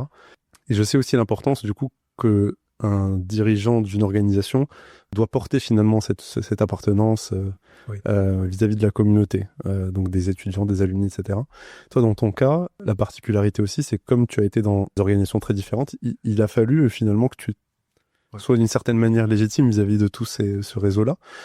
Est-ce que c'est un vrai truc, et si oui, quelle a été toi ta posture, ta démarche pour rapidement rentrer dans ce réseau et ressentir l'appartenance pour pouvoir le défendre à l'extérieur?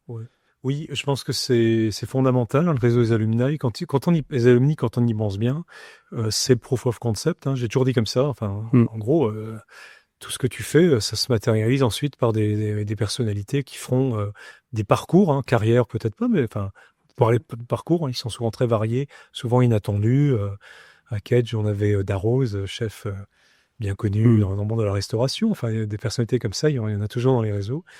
En fait, souvent, dans les écoles où je suis allé, mon premier rendez-vous, je parle pas de la gouvernance, hein, mon premier rendez-vous a été avec le président des diplômés. C'est arrivé, je pense, 2 ou 3 fois. Ok. Ça a toujours été une façon de lancer tout de suite à la fois un appel, j'ai besoin de vous, et en même temps de dire, voilà, moi je sais que vous êtes une partie prenante extrêmement importante, même si vous avez souvent qu'une seule voix dans un conseil d'administration, hein, ce qui pourrait d'ailleurs se questionner, quoi. Hein, et avec toujours aussi évidemment dans la tête qu'on allait travailler sur une fondation, un fonds, et que l'avenir de l'école pouvait certainement sur certains sujets, notamment sociaux, de bourse, etc., se jouer beaucoup autour de ça. Et puis la mobilisation des alumni, évidemment, c'est aussi la reconnaissance du niveau de l'école. Il y a beaucoup de classements qui sont en partie basés là-dessus, FT, Sud étudiant aussi, par exemple. C'est pas facile, cela dit, et c'est une des grosses difficultés quand tu es dans une institution qui est l'output d'une fusion, d'une multitude de fusions. Et là, on n'est plus seulement dans des écoles de management, d'une certaine façon. Ça vaut aussi évidemment pour les collaborateurs et les alumni. Tu vois, quand j'étais à Kedge, ce que je faisais, c'est dans tous mes voyages, j'essayais toujours de rajouter une soirée avec les alumni. Okay. Même s'il y en avait 5, tu vas à Moscou, tu n'as pas forcément 50 alumni, tu vois 4-5 qui sont là. À Abu Dhabi, ça va être la même chose. Par contre, si tu vas chez Deloitte au Luxembourg quand tu es à HEC Liège, ils sont 105 rien que chez Deloitte, quoi. Donc tu peux même pas faire là. Rassembler tout le monde. Tu peux pas rassembler tout le monde. Si tu mets VOC, Deloitte et les autres, ça va pas. Donc, ouais, non, c'est vraiment des gens qui sont hyper importants. Bon, HEC Liège, j'avais beaucoup de diplômés qui étaient en même temps représentés dans la gouvernance. Donc là, c'était assez simple parce qu'il y avait vraiment une très belle osmose, mais il y avait quand même cette dualité. J'ai fait HEC où j'étais dans ce qui était université avant. Quand on était dans l'un, c'est qu'on voulait pas aller dans l'autre, hein, puisque c'était dans la même ville. Alors, le summum, c'était à Kedge, quoi. On commençait en fait toutes les réunions, notamment en Chine, et on demandait à chacun de se présenter, et c'était vraiment très marrant, quoi. Je suis Euromed, Kedge, je voulais dire Kedge, je suis BEM, je suis ESC Bordeaux, je suis ESC Marseille, je suis MAI quand il se référait plus au master MAI dans les achats internationaux. Enfin, il y avait vraiment des présentations très amusantes, puis ça se missait toujours sur un grand éclat de rire. Et avec quelqu'un qui rajoutait, c'est venu plusieurs fois, on disait, écoutez, nous, Kedge, ça va bien. Puis on est assez fiers au fond parce que c'est un bel ensemble. On est content d'appartenir à un projet comme ça innovant, et puis progressivement quand même on sent que la mayonnaise prend en fait, etc. Mais promettez-nous juste un truc. Vous changez plus le nom, quoi. Vous changez plus le nom, quoi. Vous avez choisi Kedge. On peut trouver ça bizarre au moment où on est surpris, mais changez plus Kedge, quoi. Ça y est, il faut s'y habituer. Il faut avouer que le choix de la marque Kedge, autant en France, ça peut se discuter. Schema, Neoma et d'autres noms peuvent paraître étranges. À l'étranger, ça marche bien. Ça marche très bien. Et puis quand on commence, comme aujourd'hui, à décliner dans des écoles thématiques et qu'on a besoin d'avoir au fond oui, il y a la grande marque, et puis après il y a le... Ouais, tu as la business school, et puis tu as d'autres... On pourrait parler de Schema, de l'ESSEC. Il y a cette idée de déclinaison, ou de Densia, de déclinaison... pour aller vers le modèle un peu de l'Institut de Empresa University en Espagne, ou la Bocconi, pour citer un autre bel exemple du côté de Milan en Italie. Donc devenir carrément, alors le mot université, pas en France, mais un peu University of Liberal Arts, avec différentes...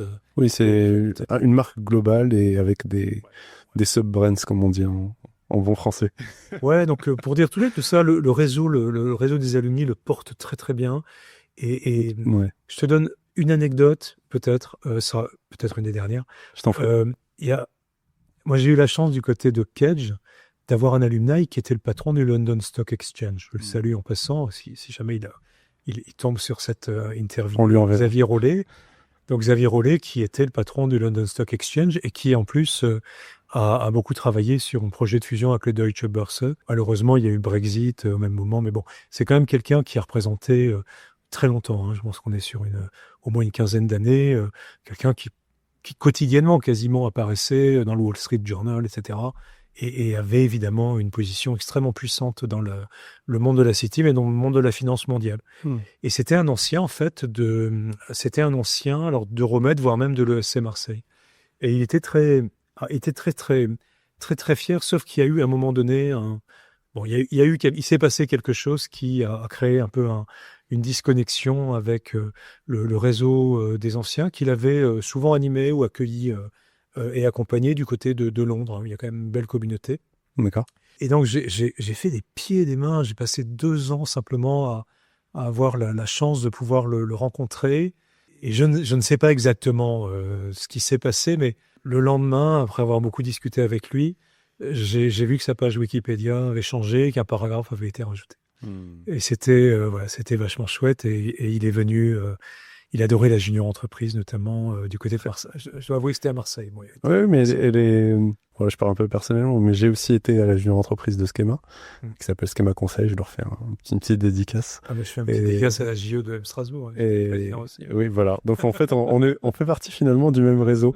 Et effectivement, à Marseille, il y a une très bonne junior entreprise qui s'appelle Marketing Méditerranée. Je cite plusieurs marques. Voilà. Comme ça, c'est comme dans un à Bordeaux. On est très libre, mais on va citer. Et effectivement, ils sont bons et ils sont, au-delà d'être bons en termes d'association, ils ont effectivement cette force, c'est qu'ils entretiennent extrêmement bien leur relation avec leurs alumni, justement. C'est une de leurs forces. Et c'est vrai que nous, à l'époque, ça nous inspirait beaucoup et ça a été une des années où justement on est allé chercher un certain nombre d'alumni qui s'étaient déconnectés aussi. Voilà. Tu as souvent dans les réseaux d'alumni des tribus qui en fait se structurent pas par diplôme mais qui se structurent par appartenance à l'association et qui restent liés toute leur vie à... Oui, c'est très fort. C'est l'association qui les a vraiment portés. Ah oui, mais c'est parce que c'est très émotionnel en fait, forcément. Puis on y passe tellement de temps. Il y a dans les entreprises les anciens, ceux d'Andersen évidemment, mais enfin il y a ceux d'Arthur qui se réunissent encore. Et je crois qu'il y a beaucoup d'associations d'anciens, de grandes marques, d'entreprises qui se réunissent, continuent à se voir. J'ai vu que le réseau des gens de Mars, notamment, parce qu'il y a quelqu'un que je connais bien qui a été patronne de Mars, représentation forte en Alsace pour l'Europe, qui se réunissent.